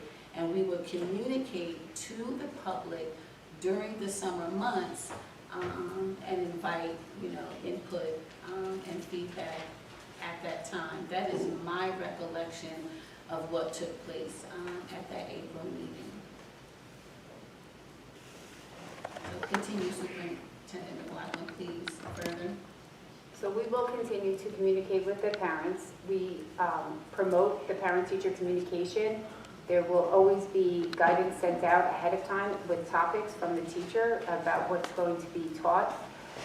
A lot of you were referring to direct quotations right from the New Jersey standards. We do not write those standards. They are given to us as is, and some of those words that you were using are in the parentheses as examples. We never said that we were going to use those examples, that we were going to do anything. Again, I can't say it enough. We are not using this text. This has nothing to do with the school district. I don't know why it was passed out here and then read from. I cannot speak to that. It has nothing to do with the school district. The other question that came up was about the event. Mr. Grant, you directed a lot of questions to the Board of Education. This was an MTEA event, not a Board of Education event, so I will forward this to the president of the MTEA and take it from there. And if I may add on, with regard to the health and physical education standards, and I would like to express my gratitude and appreciation for you, Mr. Vecchione, because you seem to be knowledgeable and explicit in your understanding that as boards of education and public school districts in New Jersey, we were not privy. We were not privy. And I thank you for that. We became aware, shortly after, and all of the communities throughout the state became aware of these recommended changes, with that standard strand. Keep in mind, subsequently to the April board meeting, I think it was a few other board members and myself participated on a state board of education meeting specifically addressing the health and PE standards. And in speaking with the acting commissioner of education, the Department of Education is still reviewing those standards as well. Right? And we understand and we recognize as a district that we absolutely submit to developing, the course curriculum so as not, hopefully, to incite, this level of anxiety, which is very understandable to each and every one of you, but while also adhering to providing appropriate course content, curriculum, and instruction for all of our students, pre-K through 12th grade.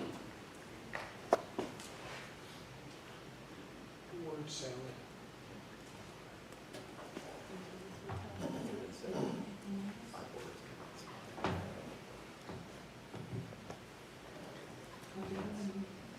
Oh, wait, there was one more about the high school event. So students went to the administration and said that they would like to have a walkout. As some of you are aware in the news, those schools that did not structure it appropriately, I just want to make a correction. There was no speakers outside of students that attend the high school there. That's not true. That's not true. There was a high school student, college student there, who was leading it, who went to Montgomery schools, but she graduated, she's in college. She was standing in the video, I saw it. What was her name? She's a Montgomery resident, graduated college, or near graduating college, and she was back to help coordinate this event. Well, not to my knowledge was that person Go there. look at the video, you'll see her name, we'll send it to you. Okay. I don't make this stuff up. Because we had a lockdown of the whole campus to make it safe and organized for all students. Down to the support circle. Well, Ms. Pino-Beatty sent out a correspondence to make sure that this was managed appropriately. As a matter of fact, Superintendent McLaughlin, if I may, Principal Pino-Beatty, please approach the microphone and provide some more details and insight for the public at this time around that walkout event. Absolutely, I'd be glad to.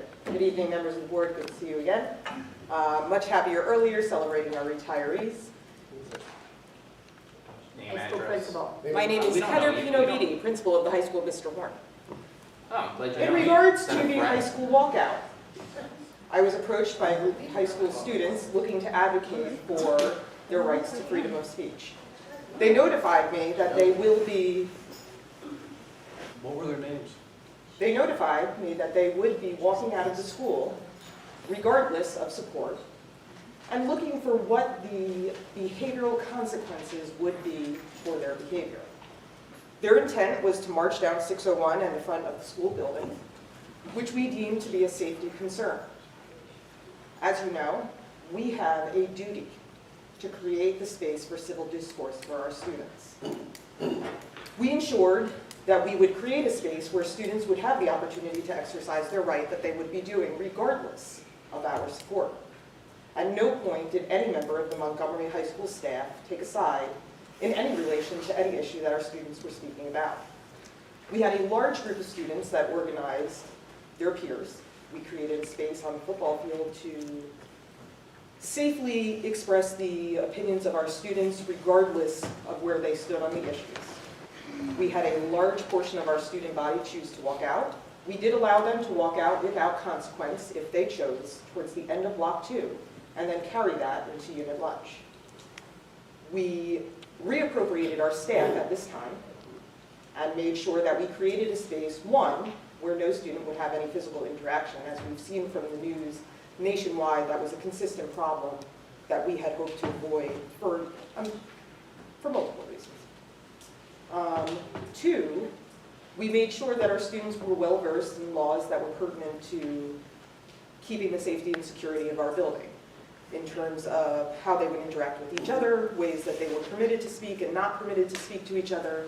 We made sure that students were well-versed in HIV law, so that way we did not have any instances of bullying on any side of the issue.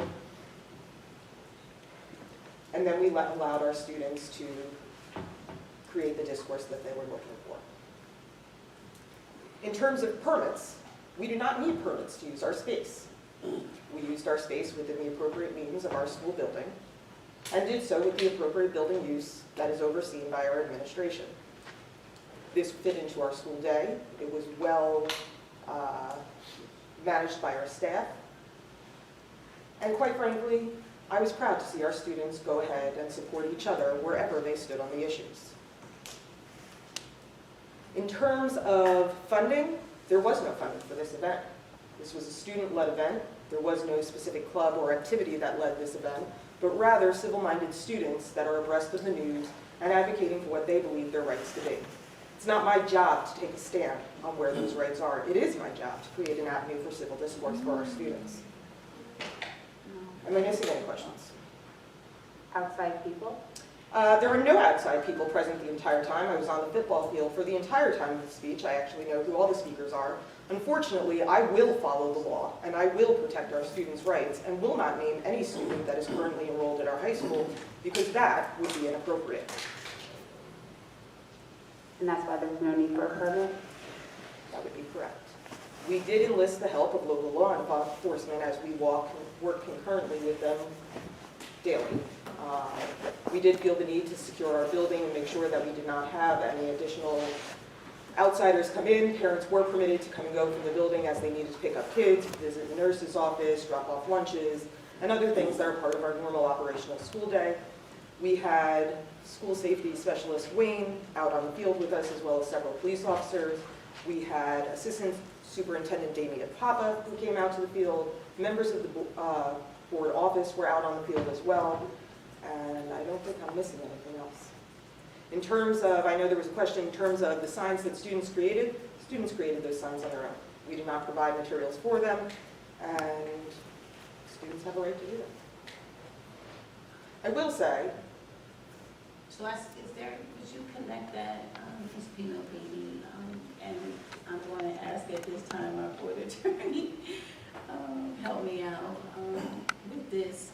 Is there any correlation with the Tinker, the Seminole Tinker case where a group of middle school students years ago were protesting the Vietnam War, and they were subject to, they did it during school time, and they were subject to discipline. that is correct. Their families subsequently received threats, and then the case went through the Board of Education that voted to support the discipline, and the case went through the various circuit courts, and the Supreme Court issued their, what is it called, Stephen?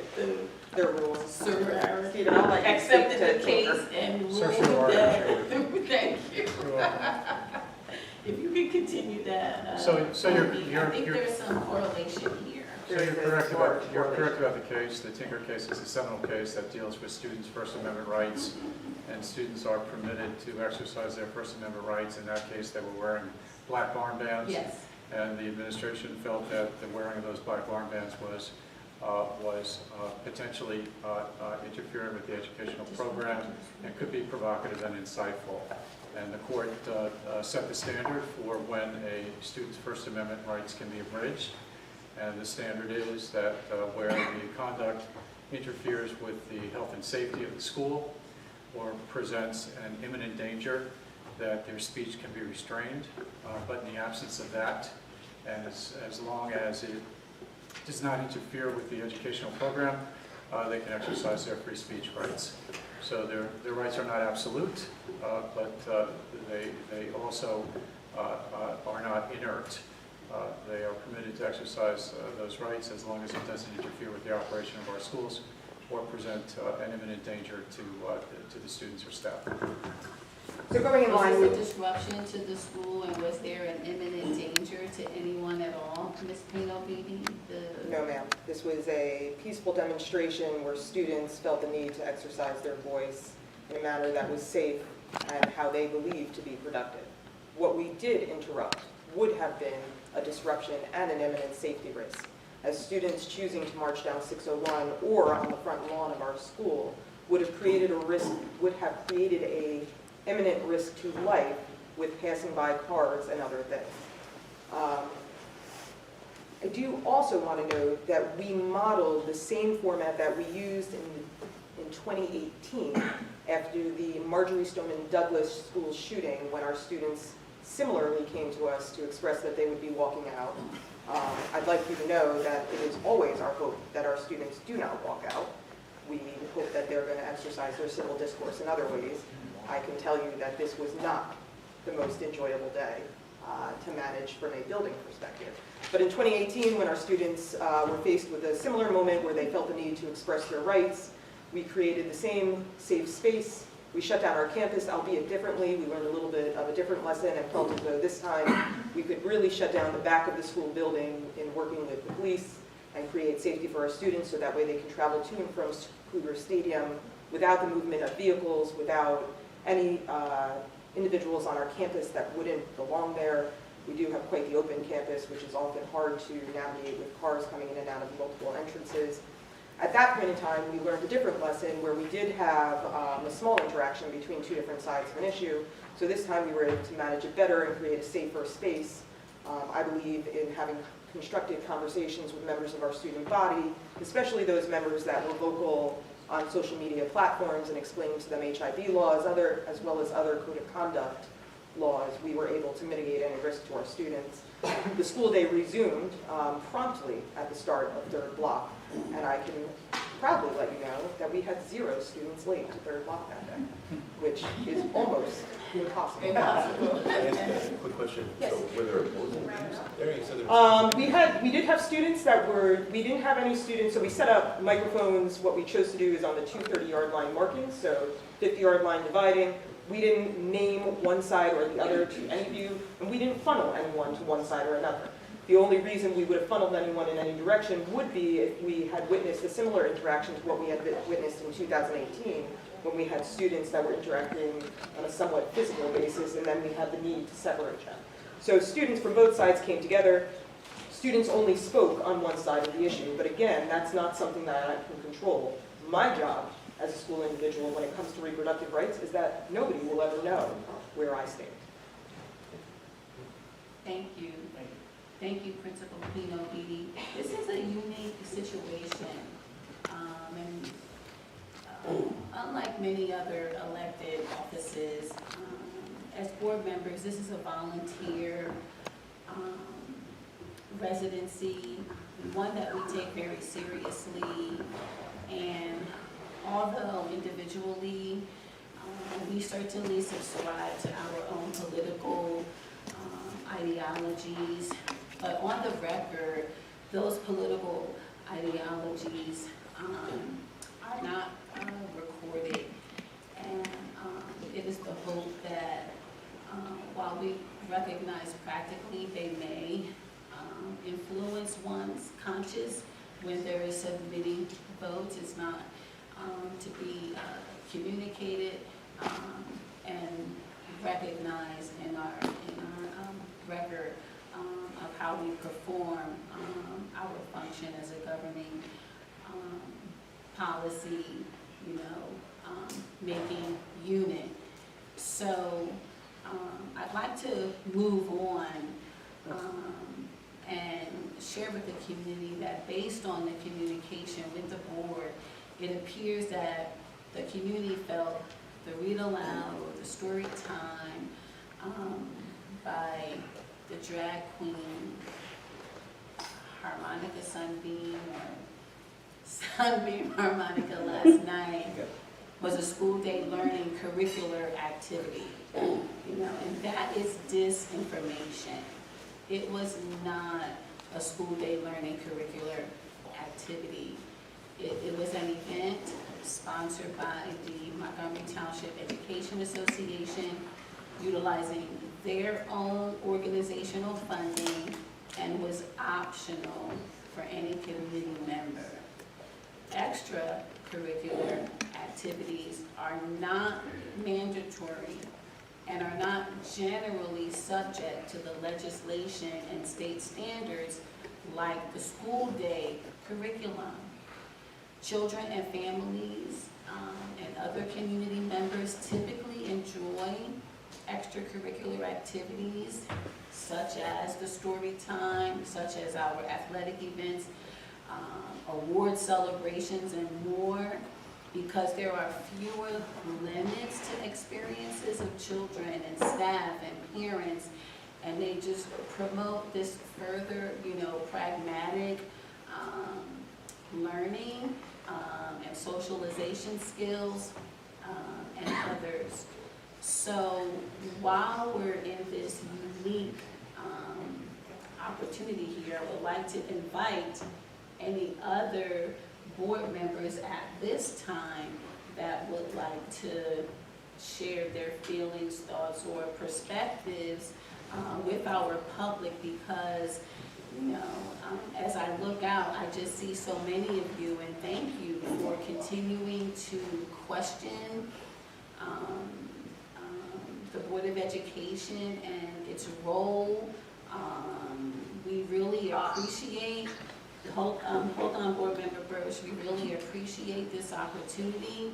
And while, it's pretty explicit, and procedurally, that we do not engage in a back and forth exchange, again, we feel like tonight it is most appropriate. So is there any board member, before we move on our agenda, because I feel like I'll crash, I'm going to crash at this table. Is there, Board Member Burris, your hand is raised, and then followed by Board Member Harris. Thank you. And then Board Member Carlson. I was frustrated because the gentleman that left was one of the people I had wanted to talk to. When I first started visiting the school board and talking just as passionately as you all have done tonight, I want to thank you for that. I didn't understand. I was looking at these school board members that were stoic, they weren't responding. At times they couldn't look at you, and I was thinking, what is going on? Are they uncaring? Are they mean? Are they stupid? What's going on, right? And it wasn't until I got elected that I learned, oh my God, the rules say I can't do that. I can't nod, I can't agree, I can't give you any kind of response to let you know that I agree with you, I disagree, or any of that. It is unfortunately part of the rules of the school board that we are supposed to be stoic. We are supposed to not give you those kind of responses.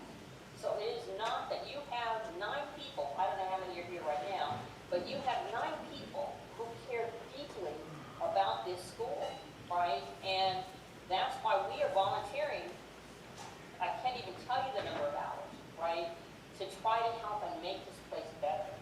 And if you can hear the conversations that we have, that we can have in other environments, that we cannot have at a public school board, you would then understand more how much all of these people care. And when we leave, we think about and talk about what you said. Unfortunately, we are unable to, based on the rules that the state has given us, we are unable to respond in these ways. So the body language here is very deceiving. It is not intended to be mean. It is unfortunately following the rules. So I guess I wanted you to understand that it is a real disconnect that unfortunately we have to make for you. So I just wanted you to understand that first. What I wanted to also say is that I guess first that my name is Phyllis Burge. My wife and child moved here 16 years ago, and my child attended K through 12 here, and my child graduated in the class of 2018. When we came here in kindergarten, my child described to the kids there that my child had 2 moms, right, and that we were married. And that was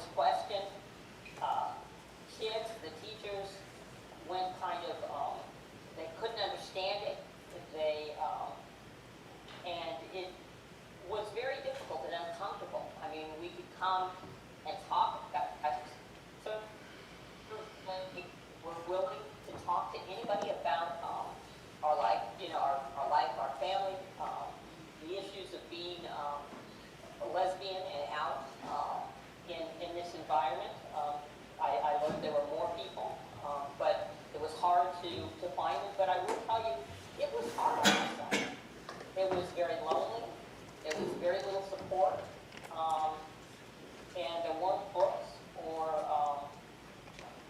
other things, curricula that reflected us. If you can imagine why we've had diversity and all of those issues for the fantastically diverse population in this room right now, everybody wants to be reflected. You don't want to not feel as though you belong in a community and that you are there for, that you exist. So it's not just wanting to have somebody say, okay, well, we'll be kind to you, but we don't want you to actually acknowledge yourself or hide yourself. Nobody wants to do that. You want to have your religion respected. You want to have all of those things respected. So what I would say is that what's really been wonderful is that through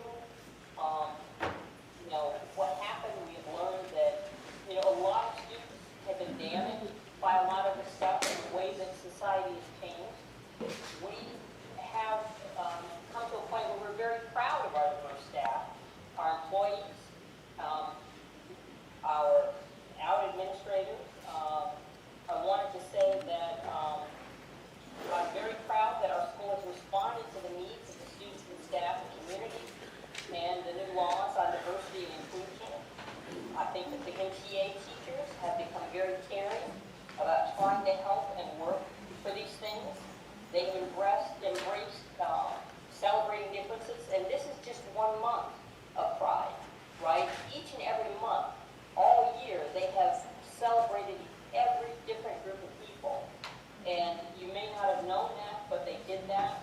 And Thank you, Board Member Bursch. If you can begin to wrap it up, so Board Member Harris and Carlson would like to speak as well. All right, I'll do this quickly. I just want to say that I'm very proud of the students who walked out on the reproduction issues, just as much as I'm very proud of the students who walked out and refused because they were unhappy of the content of some of the inclusive books. I think and even more proud of Principal Beatty, who actually supported these students and did so in a safe and responsible manner.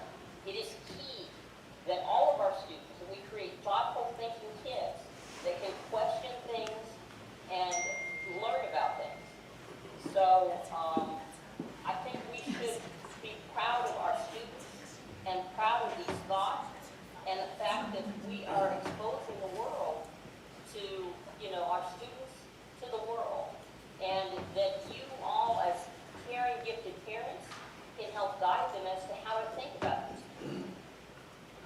So I'll shut up and just say that, it's a great town. Thank you, Board Member Bursch. Thank you so much.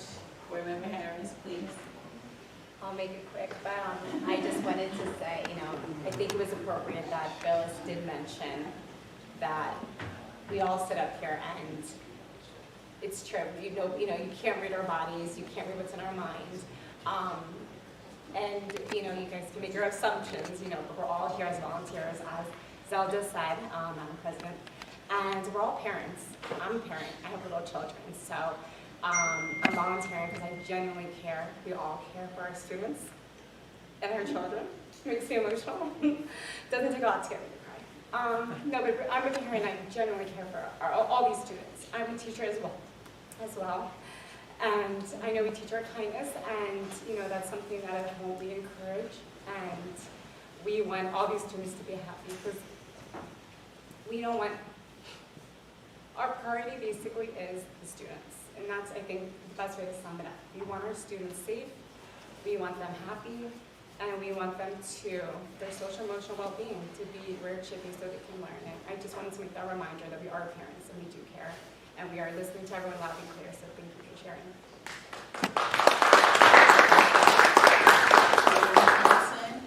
And then we'll continue with our agenda. Okay, yeah, real quick. I'm hearing, I'm hearing actually that the parents are accepting of others, that the thing that I'm hearing is the obscenity. They don't want things that the FCC doesn't allow to be broadcast, and we're putting those in some books. So I'm wondering if there's a way that if they see books like the 57 books that had that paragraph of pretty nasty stuff in it, that they can request that those people from their students use. I'm just throwing that up there. I don't know if that's something that fits in.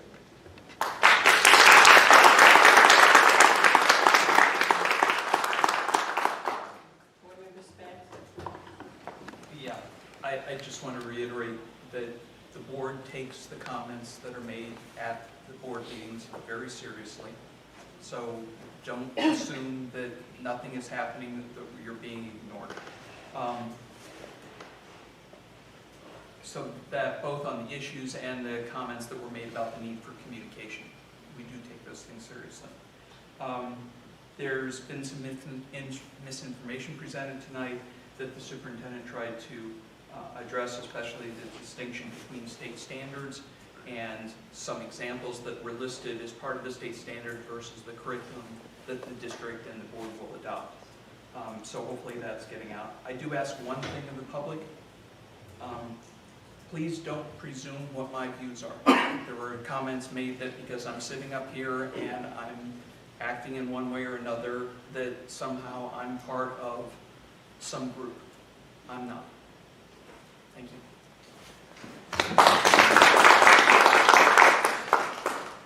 Thank you, everyone. So at this time, I would like to move to the next part of our agenda, our Committee of Representative report, starting with our MTEA report, presented this evening by VES teacher Max Rodriguez and our teacher Stacey Anderson, not sure if she left, and the MTEA President Jim Dolan. Thank you. Good evening, board members. Jim Dolan, President of the Montgomery Township Education Association. For the benefit of our audience, thank you for being here tonight.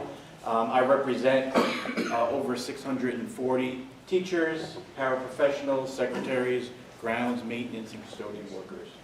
I do appreciate hearing from the public, just like I appreciate hearing from my members. It gives us a good pulse of what's happening. I know the board was not at our last function, the story hour. I do want to just point out a few quotes that came from that. I know when you're not in attendance at something, you naturally have to draw your own conclusions. So I think by providing a few quotes that were mentioned during that meeting, it might help you get a better understanding of that. So here are just a few things that happened during the story hour. Learn to accept each other. Learn about different holidays we celebrate. We have different skin tones. We celebrate, I think I mentioned celebrate different holidays. We can make a promise to be nice to each other. We are nice when we help each other. Listen to your friend's story and tell your own story.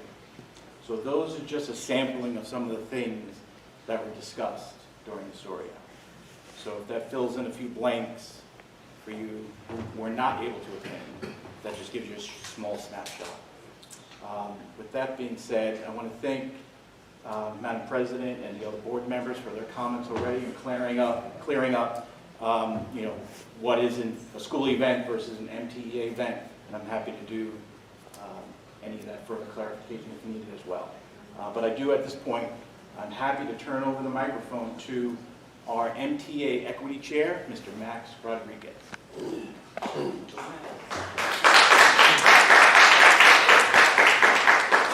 Good evening, everyone. My name is Max Rodriguez, and I'm a 4th grade teacher at Village Elementary School, and I'm proudly the MTEA Equity Chair.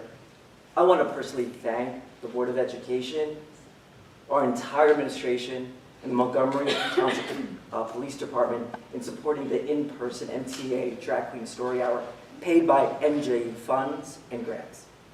The attention given to our event was excellent. For this, I'm grateful as a staff member, as the equity chair, and as a member of the LGBTQ community. The Montgomery Township Education Association prides itself with its slogan, "We care about kids and families." We care about our kids by acknowledging and respecting every child in our district as well as their family. Stacy, Fatima, and I invited Ms. Harmonica, Sunbeam, to uplift and encourage audience members through thoughtful messages like, love yourself, love the world. The purple and the Progress Pride flag signifies spirit. The spirit at the in-person read aloud over at BES was just amazing. The joy and laughter from the audience made the event memorable on so many levels for students, families, volunteers, administrators, and coordinators. We even ran out of the complimentary books and craft supplies, so that was a good sign. I want to thank you all for contributing to the spirit of Pride Month and for fully supporting our MTA, Pride MTA Equity Committee event. Thank you.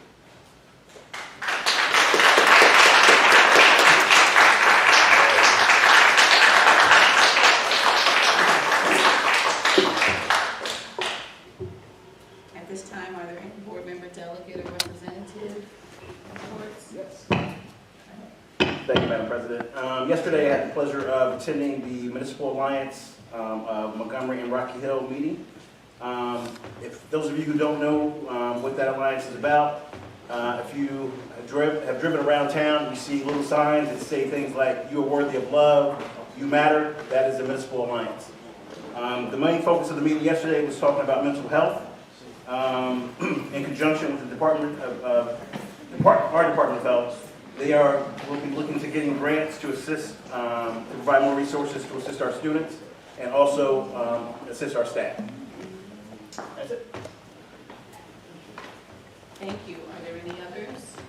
I just wanted to thank all the parent-teacher associations across all the school districts for a great year supporting all our administrators, all our teaching staff.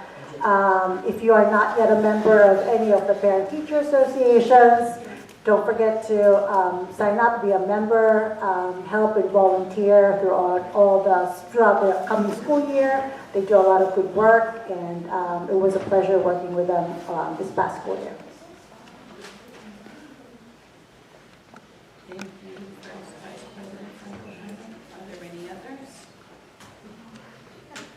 Hearing none, we will move to the part of our agenda where we will hear our board committee reports, starting with the Assessment, Curriculum, and Instruction, ACI Committee, to which I have the pleasure of chairing, along with my co-pilot, Assistant Superintendent Damian Pava. We met this month on Wednesday, June 8th. At the beginning of the meeting, the Director of Equity, Data, and Accountability, Stacey Young, acknowledged that our district contains 3 banners representing Pride Month. Mrs. Young also highlighted that she and VES teacher, Mr. Max Rodriguez, completed their district-wide listening tour and are categorizing the topics expressed by various staff. When preliminary examination of the common strands took place, both report administrative support, curriculum and instruction, and belonging and inclusivity stood out the most. The district equity leadership team, referred to as DELT, participated in an offline retreat where Dr. Daniels, our district DEI consultant, attended. Change management and change theory was discussed among related topics. An introduction was disseminated among district staffing about the High Tops contractor who will be providing professional development for various stakeholder groups beginning fiscal year 23. And the Black and Latinx parent group held their end-of-year ice cream social last Thursday, June 9th at Montgomery's Veterans Park, and I'm told it was well attended. Next, The members who work within the Curriculum and Instruction Department reported out on this year's facilitation of the Gifted and Talented program. Robust conversation and inquiries around improvements for next year took place. Board Member Burch, would you please silence your phone? Thank you so much. With consideration to appropriate staffing and inclusive representation of all the various types of students enrolled in our schools. The committee pivoted to explanatory discussion on the difference between extracurricular activities and the school day curriculum to which I referenced earlier. We then talked about the science course sequence at the high school with emphasis on the 9th grade physics options for freshmen. I had the pleasure to meet with an enthusiastic group of parents advocating for their children to be eligible for registration of a physics science course for 9th grade. The parents' note keeping was shared with the ACI committee as well as the high school principal. The parents have sent an email to Principal Pino requesting to meet with she and her administrative team, and we look forward to hearing the details of that discussion. And finally, our Director of Counseling Services, Corey Gaylord, announced 547 high school students sat for AP exams in the month of May, and she would like to extend a shout out to, I believe, Jet Ritson and other counselors. Thank you, Superintendent McLaughlin, for their coordination efforts. The academic and scholarship awards nights were a huge success this month. Congratulations to all the seniors, and we board members, the superintendent, and the cabinet are excited about the commencement ceremony for our high school seniors on Thursday, June 23rd, right, as well as the UMS promotion ceremony that will take place at Montgomery High School on Wednesday, June 22nd. So next, do we have anyone to report out? Next, we will hear from Board Member Second Vice President Todd for Operations, Facilities, and Finance Committee report. Thank you, Madam President. OFF met virtually on Friday, June 13, 2022. We had an extensive agenda related to the various items on tonight's agenda. We reviewed the regular monthly reports relating to such items as reimbursement, travel, etc. The majority of the meeting focused on the steps to close out fiscal year 2022 in preparation for fiscal year 2023, which begins July 1st, 2022. I do want to call out one item on special note. Every 3 years, the district is required to provide a lead testing program statement of assurance, which has to be provided to the state. We did have, I believe, 3 minor issues which were identified and rectified. Further information on those items can be found on the district's website under the Facilities tab. Regarding buildings and grounds, the district will be undertaking a number of projects over the summer, including, but not limited to, the installation of new carpeting, new bottle filling stations, the installation of alarm systems, a new roof, and emergent parking lot repairs. Thank you. Yep, that's it. Thank you. That's it. And Business Administrator Shower, do you want to talk briefly and provide some explanation on 2 of our action agenda items at this time? Sure. A lot of the agenda items that we went over in OFF mostly deal with the rollover from fiscal year 22 to fiscal year 23. So we do have 2 items on the agenda that deal with the closing out of one fiscal year and opening up another fiscal year. And that has to do with our capital reserve and our maintenance reserve. So you will see 2 motions on the agenda approving board approval for a motion to input funds into those capital reserves this evening. Thank you very much. Board Member Burch, would you please report out for the Equity and ARRC committees? The Equity and ARRC committee did not meet this month, but they will be meeting next month. Thank you. Thank HRC Policy and Communications Committee report, please. Yes, the committee met on June 9th, last Thursday, and spoke about a number of topics. First thing was that on 1.3 this evening, as most meetings, we're doing a second reading on policies that were previously brought forward to the board table. We also then went through several of the new policies or updated policies that are up for first reading under 1.2 tonight. And so those have been noted. I also mentioned that some of these policies do talk about harassment, intimidation, bullying, as well as law enforcement cooperation, and the committee had asked that the Equity Committee have an opportunity to also look at those policies. So those are being presented tonight, so the board has copies of those. If there are comments from the Equity Committee, please pass them on, and we can discuss that further. Let's see, there was some discussion about full-day kindergarten, and Ms. Franco-Herman did report out from the DLT meeting talking about some of the timelines of talking about full-day kindergarten and how to communicate that to the public, and that was passed on to the board for further discussion and ideas. We then met with Jim Ryan, who's the district's communications consultant, and he is he's in the process of concluding his work as communications audit with the district.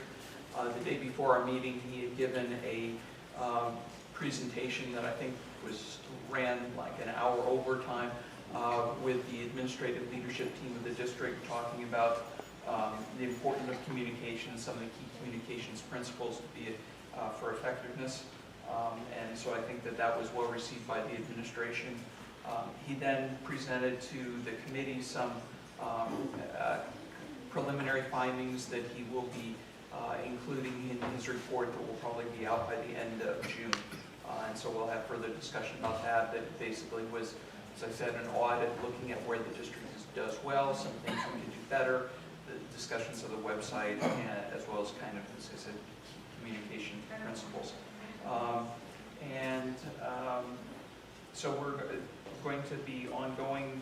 Originally, the committee was not going to meet over the summer, given some of the topics and the importance of things being set up before the beginning of the year. We're looking at whether we want to try to set up some meetings over the summer, and so we'll report out further as that happens. Thank you. Thank you. With that respect, so first, VP Franco-Herman, would you please provide our HRC report at this time? Sure. The Human Resources Committee met on June 9th. We talked about reviewing subrates and taking a look at what that looks like across the different districts, just to compare what we have and see if there's any room for us to make improvements on that. We also talked about something that I brought up because I read an article about our neighboring districts where they're losing a lot of good teachers. I think in one of the districts they lost about 25 teachers in 1 month. So I brought up this issue during the committee meeting just to see where we were at, and fortunately we are not at a critical point, but that doesn't mean that we're not being proactive, looking at what we can do to retain our teachers and what we can do to look for great teachers to join our community. So that's it. I am complete. Well, awesome. Thank you. First, VP Franco-Herman. So, okay, great. So, now we're at the moment of our agenda with our officers report. And before I begin, I would like to extend my gratitude to our supervisor of visual and performing arts, Mr. Adam Warshevsky. So with our Superintendent McLaughlin's permission, I reached out to him. I believe I've shared with the public that I'm also a central office administrator in an urban district further north of here. it's a responsibility that I truly enjoy. And on our campaign Slate Champions for Students, that really is such an accurate description of how I operate as an educator. And I was celebrating my staff, just acknowledging how we're in the month of June right now.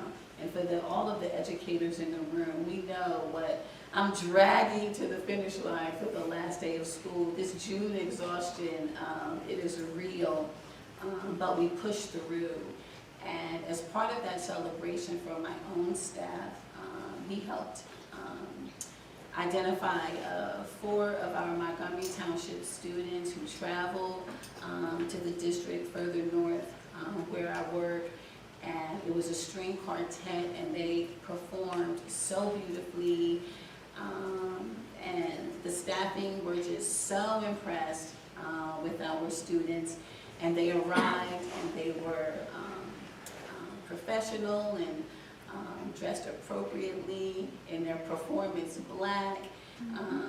And they were eager, and their performance was just remarkable. So I would like to shout out 2 violinists, Anthony Zhao and Miranda King. We had 1 student on the viola, Miss Annie Mao, and the 3 of them are juniors, so they'll be seniors next year. And the sole senior, a cellist. I have a dear cousin who is a cellist, and I just love that instrument. And I made sure, Mr. Wachowski, to have our canopy, because Sean, as well as you, reminded me that the cello is allergic to the sun. So they texted me at the end of the evening and expressed their joy and delight, and that they had a blast. So thank you so much. Okay. So at our April ACI meeting, it was really joyful to hear we have 2 talented staff within the district. Well, we don't just have 2, but these are 2 of the sea of talented staffing. Right, the sea of talented staffing within our district. Wendy Galinas and Vincent Figueroa. I believe Wendy is at Orchard Hills. Yes. And Figs is at the high school. And they presented to the board and the attending participants about the high school peer leadership 2 program. And it's a second tier of the original high school peer leaders project. And high school students apply to participate at the end of their sophomore year and junior year. And it was created in the 2018-19 school year by our health and PE teacher, Claire Scarpa, and it builds upon the Peer Leadership 1 program after junior year. So the Peer Leader 2 gives students opportunities to grow as leaders. The students conducted outreach to Orchard Hill, Village, LMS, and UMS. They present at the district's Wellness Day, and they participate in community involvement in and around the school district. So after returning from the social isolation as a result of the pandemic shutdown in 2021, Wendy Galinas began these minute meetings, right? These minute meetings with the entire 2nd grade class at Orchard Hill. And she asked them a series of questions about feeling safe in their connectedness to school, their self-esteem, interests, likes, dislikes, and who lives at home with them. And Ms. Galinas found that there were 36 students among our 2nd graders that are only children. They don't have any siblings. So the Peer Buddies was created as a result for those students. So there were 6 groups of 3 to 4 students in each group. It started as a virtual experience. As the 2nd graders were very adaptive to technology, and they were able to participate in these conversations with the high school students. You know, they were excited and they were very eager to work with the big kids. So after the district returned to in-person instruction, the group started to meet at Orchard Hill. So students at the school, they were very excited to meet the high school students in person. And they were able to get to know the children better, connect with them in really meaningful ways. So this interrelatedness between the two groups with a pretty significant gap in age and developmental was just wonderful. The students talked about life and TV shows and sports and so much more with each other. So next school year, the Peer Leadership 2 group will be going outside the school district by pairing with other districts and facilitating social and emotional learning activities there. That's very exciting. So stay tuned and to hear about the good work from our teachers and our students. And it was during the meeting where a suggestion was made for the peer leaders or peer buddies program about the possibility to include new students that arrive in the district to participate. And the board inquired about how the program is going to be assessed in the future, not only on the quality of the program, but also its impact on the students. So I would like to invite each and every one of you, and thank you so much for still being here. And let's listen to a few of our peer leaders talk about their experience.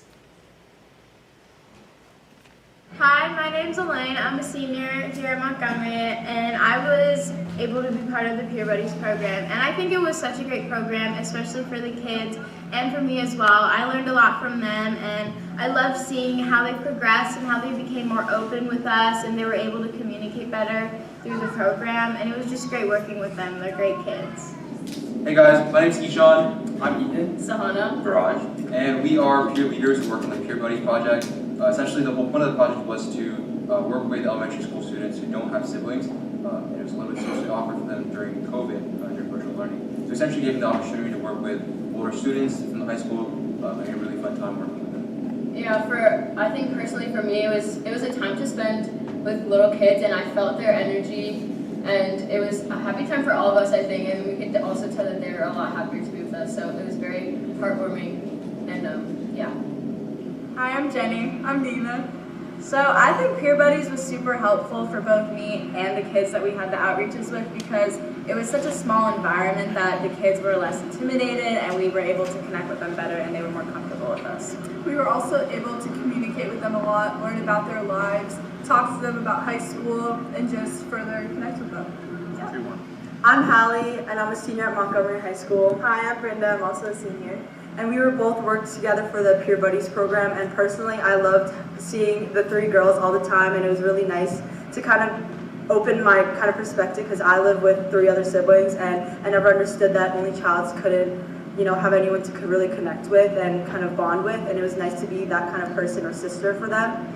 And also being able to just connect with them, and we would pick them up from class, and they always looked really happy, and they were so excited.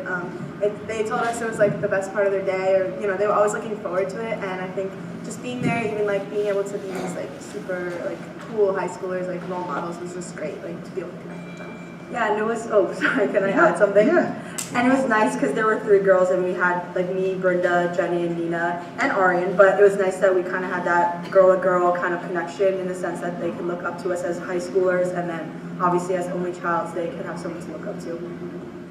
Hi, I'm Sanjana. And I'm Penny. And we were both part of the Peer Buddies program this year. So all of the OHES kids that participated in Peer Buddies were only children, and especially coming out of quarantine, we noticed that they needed a little bit of help with their social skills and interacting with their peers. So for us, I think this experience was really special because it was just rewarding to be a part of like such an important developmental stage in their life and help them better interact with their peers and develop empathy for each other and better listening skills in general. So when we do activity, like we might notice that one girl was talking a little bit more than she should have, or was talking with other peers, we might just start to wonder. And then I guess towards the end of the program, we kind of see that they're better able at like regulating and self-regulating themselves, and like just showing that respect and listening to. Yeah. So over the couple of months that we got to spend with our Peer Buddies, I can say with certainty that we noticed a change in the way that they were interacting with each other and with us, and it was really fulfilling to see how comfortable they became with things like sharing and thinking about how everyone else in the group was feeling. So it was definitely fulfilling to see them grow over the course of the entire program. Awesome.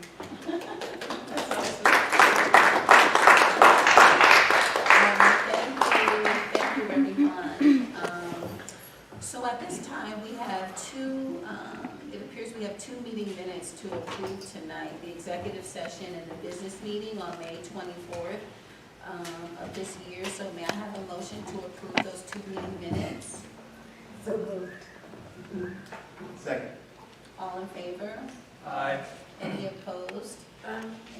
I think, Ms. Bursch, you wanted to vote separately on the meeting minutes? Ms. Bursch? Thank you. I can say yes to the executive minutes, and I need to abstain from the public meeting minutes. Anybody else? No, that's it. Thank you, Board Member Bursch. So at this time, I'd like to acknowledge the correspondence to the board. There are 5. And we will move to the second public comment of our public meeting tonight, explicit for our action agenda items only. So members of the public are allotted 1 opportunity to address the board regarding the action agenda for up to a maximum of 3 minutes during this period of the meeting. All comments or questions must be directed to the board president. The board president may need to refer an issue to the superintendent if a particular issue has not been handled through the appropriate chain of command within the school district before coming to the board for a response. All responses will be provided, may be provided at the end of this session. So we'll have accept public comments specific to 1.1 to 4.5 of our action agenda. So Board Secretary Shower, would you begin next?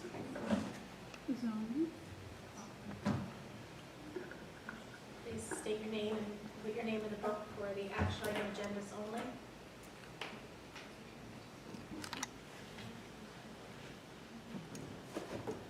I would like to adjourn again. I just wanted to follow up on the items that were discussed today. You mentioned that some of the book that was shared here was not allowed. My question. Yeah, the second public comment is reserved for action items on the agenda. Is there any particular item agenda you had a question on or a comment? Which ones are the, I'm sorry, clarification, which ones are the, is that the agenda? Yes. Yes. It's from the action. Yeah. Where it says action agenda, anything No, below that. Copies on the table, right, and it's the part of the agenda, 1.0 to 4.5. So pages It's also 4 online. through It's also 28. online. Pages 4 through 28. Thank you. You're welcome. Okay, so this is a new process that you have implemented because I've been come here since last summer and I never had to reference any agenda, and the second part was still public comments. So I'm not sure. Please continue, Mr. Yeah, I'm not sure which agenda you want me to cover. I just wanted to respond to some of the comments that were shared tonight. You know, one of the things was that the book that was referenced here, which I think rose a lot of red flags for a lot of the parents here, is not in the curriculum. However, you have not completed the curriculum yet, so I will question that. I also will share with you guys the video that a lot of the parents talked about here, so you can see it. And I think what the video represents is not some sort of dislike for what is being shared, but rather is bringing confusion to children at a very young age. And I think also you see some representation of parents of different cultures, religious beliefs, and those are not imposed on any of the other students. Therefore, I think they should be respected. Some of the things that I tried to mention, which, Marty, I appreciate your comments, We're not here to say that things are wrong with the way that people want to live their lives. We just told you we raise our kids to be kind, to be respectful, to appreciate each other. I think we've made tremendous progress in that place. However, we question how this is now being implemented and expressed to our children. It's not a place of a school to share sexual content, however that content is. And I would love to hear from teachers in the school district who feel comfortable discussing these matters with my child. I know how difficult it can be for a parent to have those conversations. And then the last part I just wanted to mention is you initially discussed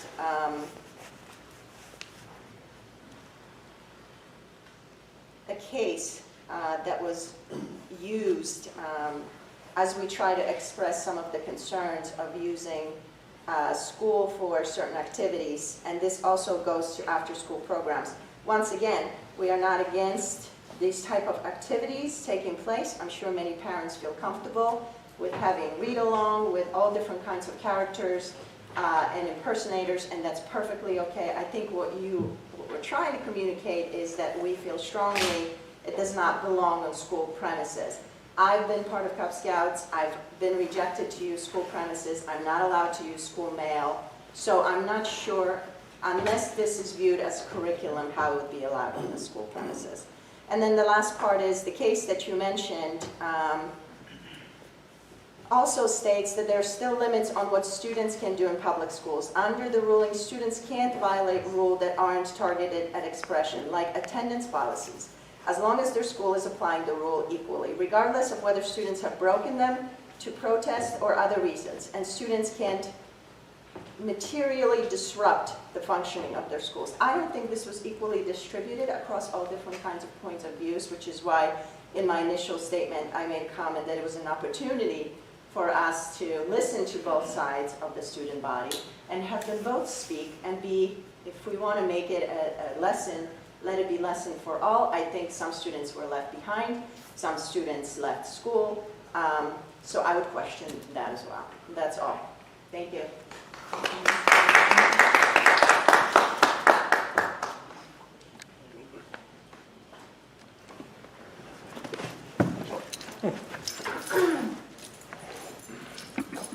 Hello, John Mittner again. I'm not sure if this was part of it because you initially had spoken about security.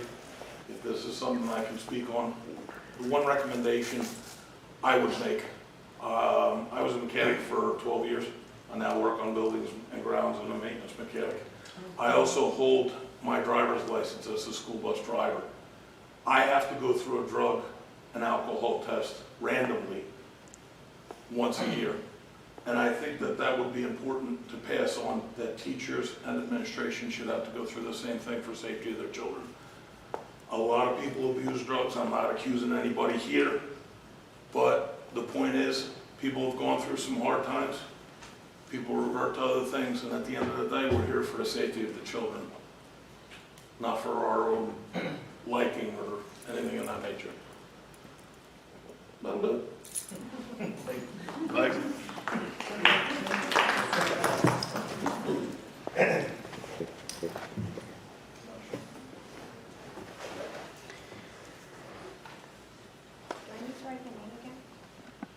Yes.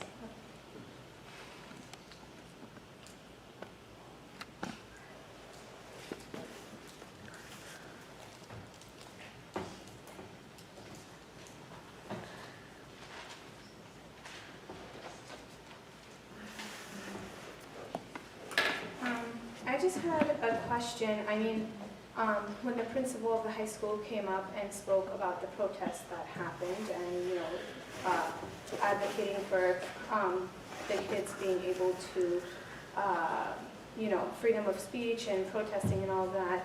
And I guess she said that she is not allowed as the administrator to express her opinion specifically on, you know, abortion rights and the political thing that they were protesting, right?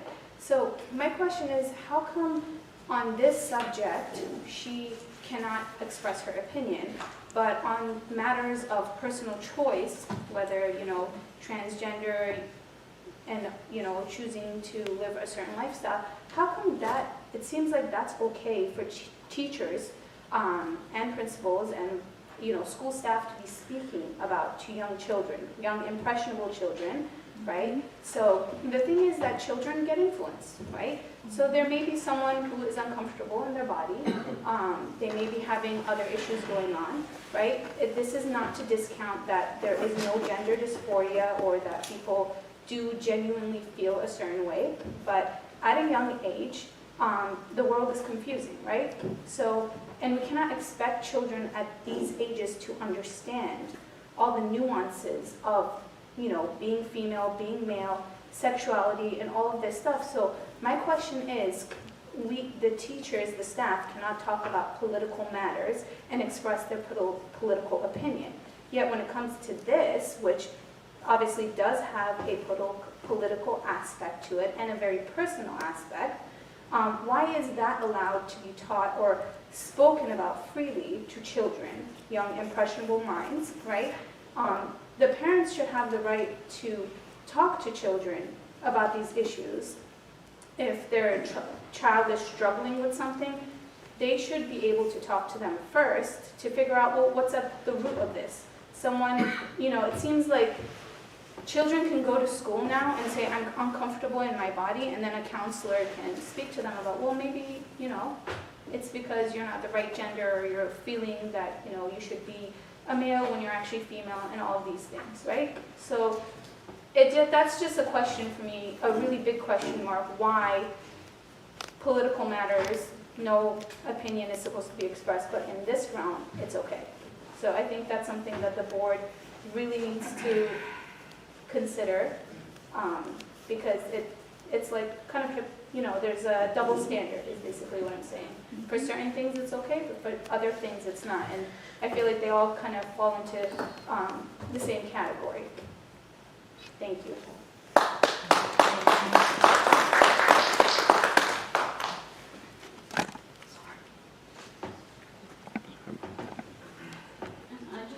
Quickly add to what she just said about the double standards. I got an email saying that for my orchard child, I would have to send an email allowing him to be able to watch the movie Encanto, which is a children's Disney movie. But he was read a book out loud with the circle, his whole class, about a boy that wears dresses, and they never passed that through me to say where I stood on the issue and if he was allowed to participate or not. And I feel like that I would rather been asked that question than being complimented, which is just a question. And it's not going to change the way he feels or thinks or confuses him and bring me 1,000 questions that now I need to, with no formal, which you also had mentioned, that you tried to tell us in advance what's going to be taught. No, this totally blindsided me. Nobody ever told me either one of them was going to be exposed to this for the whole month of June, ever.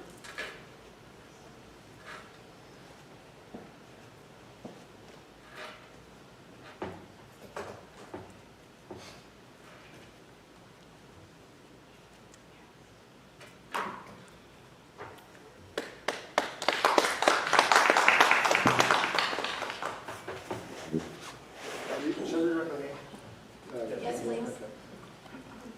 Paul Vecchio, 6 Matthews Front Road, Mead. So first I want to thank the board. I served on the planning committee for Montgomery Township for a number of years, and I know these are long, and this is a lot harder than voting on a cell tower, so I appreciate everything that you do. This is obviously very, in regards to some of the changes that Governor Murphy is putting forth. We are not required to adopt this as a school or as a township. So some direct asks that obviously you can't answer me tonight is, number one, take a vote amongst the board, vote it down. Number two, if you do vote to adopt it, push it back to 2023 school year, which you're allowed to do. So Garwood voted it down. East Hanover had a different approach to it. They did it all for a 45-minute period, the last day of the year, and parents could opt out on that one period. You're allowed to push it to 2023.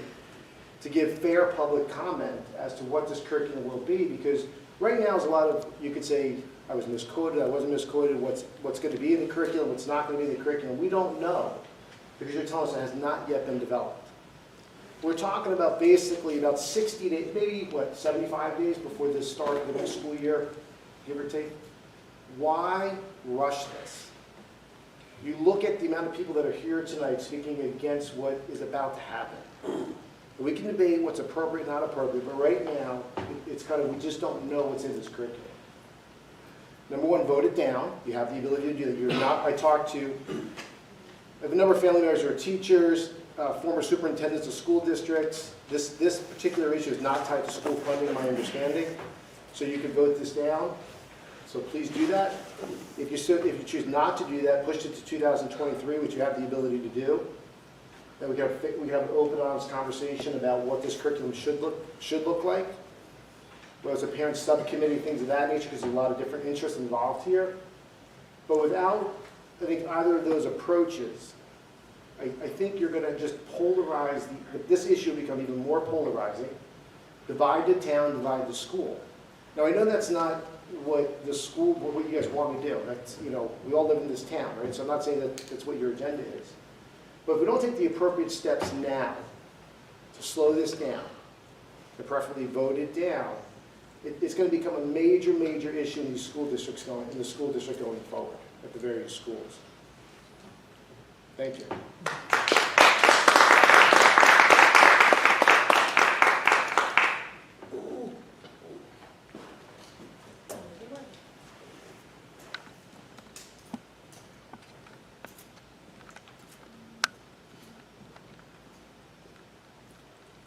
Hello again. So I'm Paul Romeyer, Terrence Place in Bellevue. In terms of the action agenda here, maybe it's my novice attendance here, but I see routine reports, policy first readings, policy second readings. Are those documents publicly available? Yes. They are. So I can find them on the same site where the agenda was posted? Yes. Good. So I'll do that. Next question I have, I heard earlier today mention of school safety pillars and a layered approach. Somebody commented. I just wrote that down. I did. Good. Is that available for review? No. Okay. Can we request it? I guess I can, but you can choose whether to provide it or not. So a lot of our safety measures are not for public, for safety reasons. Sure. Sure. So I work in the security field, physical security, cyber security. I won't bore you with my credentials. I've been in the space for a long time. I do respect that. I would request that you consider creating a sanitized version to share with the public. It seems as though when school safety comes back in the news, it's usually on the heels of a shooting or some horrible incident that took place somewhere. But there are a lot of other questions about safety that I think parents are concerned with and would be very helpful to share with us. That's all. Thank you. Thank you.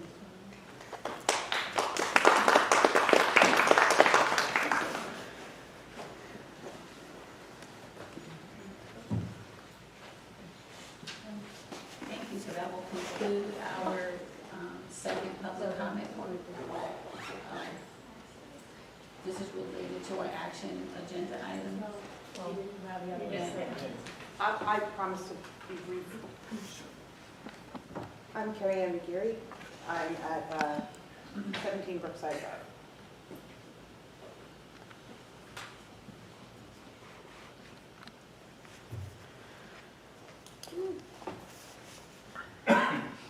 My name's very long. So, this is my first time attending one of these meetings, and I want to thank you all for your service as unpaid members of the board and for allies to us as community members. I'm a researcher who critically analyzes the best evidence to understand its role in improving equity and inclusion and the well-being of children. I thank you again for allowing me to speak right now. I'm here as an ally to equity and as an ally to anyone or any decision that will include more people, that will bring in diverse perspectives, that will support everyone to be themselves, and that will support individual independence and independent thought. say this knowing it improves the well-being of the community and of its children. I want to be clear that equity does not mean equality. An equity-based practice encourages meeting the assets of the community where they are, ensuring that you are hearing diverse perspectives, allowing for inclusion of all perspectives, and having these perspectives inform the decisions that you are making and making them transparently. And most importantly, with respect, and with evidence, and with facts. I feel like it's important to say this. I feel like there have been people who were disrespected in this meeting, including the board members. And as a member of this community, that was very hard to watch.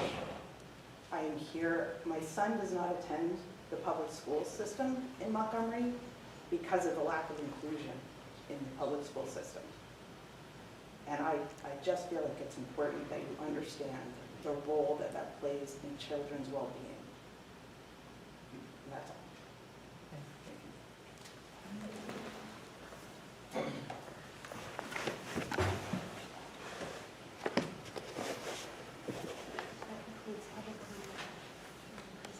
Great, thank you. Board Secretary, so now we move to our action agenda. Voting, so may I have a motion to approve the action agenda items? 1.1 to 4.5. So moved. Second.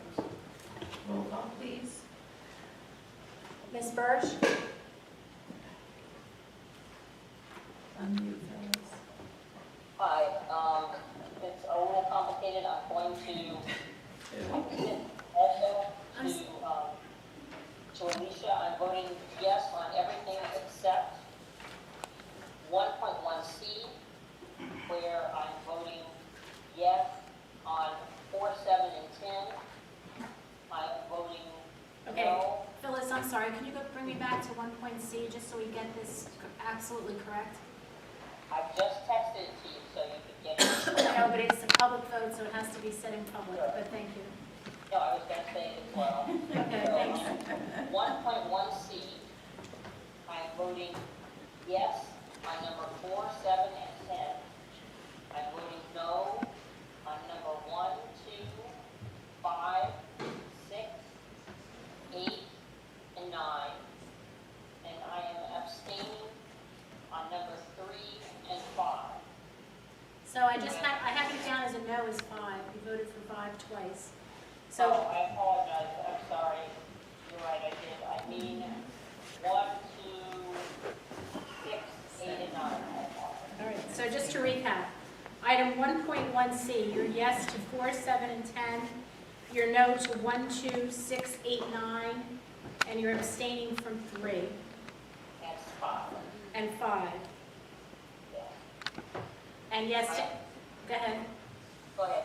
No, you continue. And I am voting no to 3.10, to 3.11, 3.30, 3.30, and 3.44.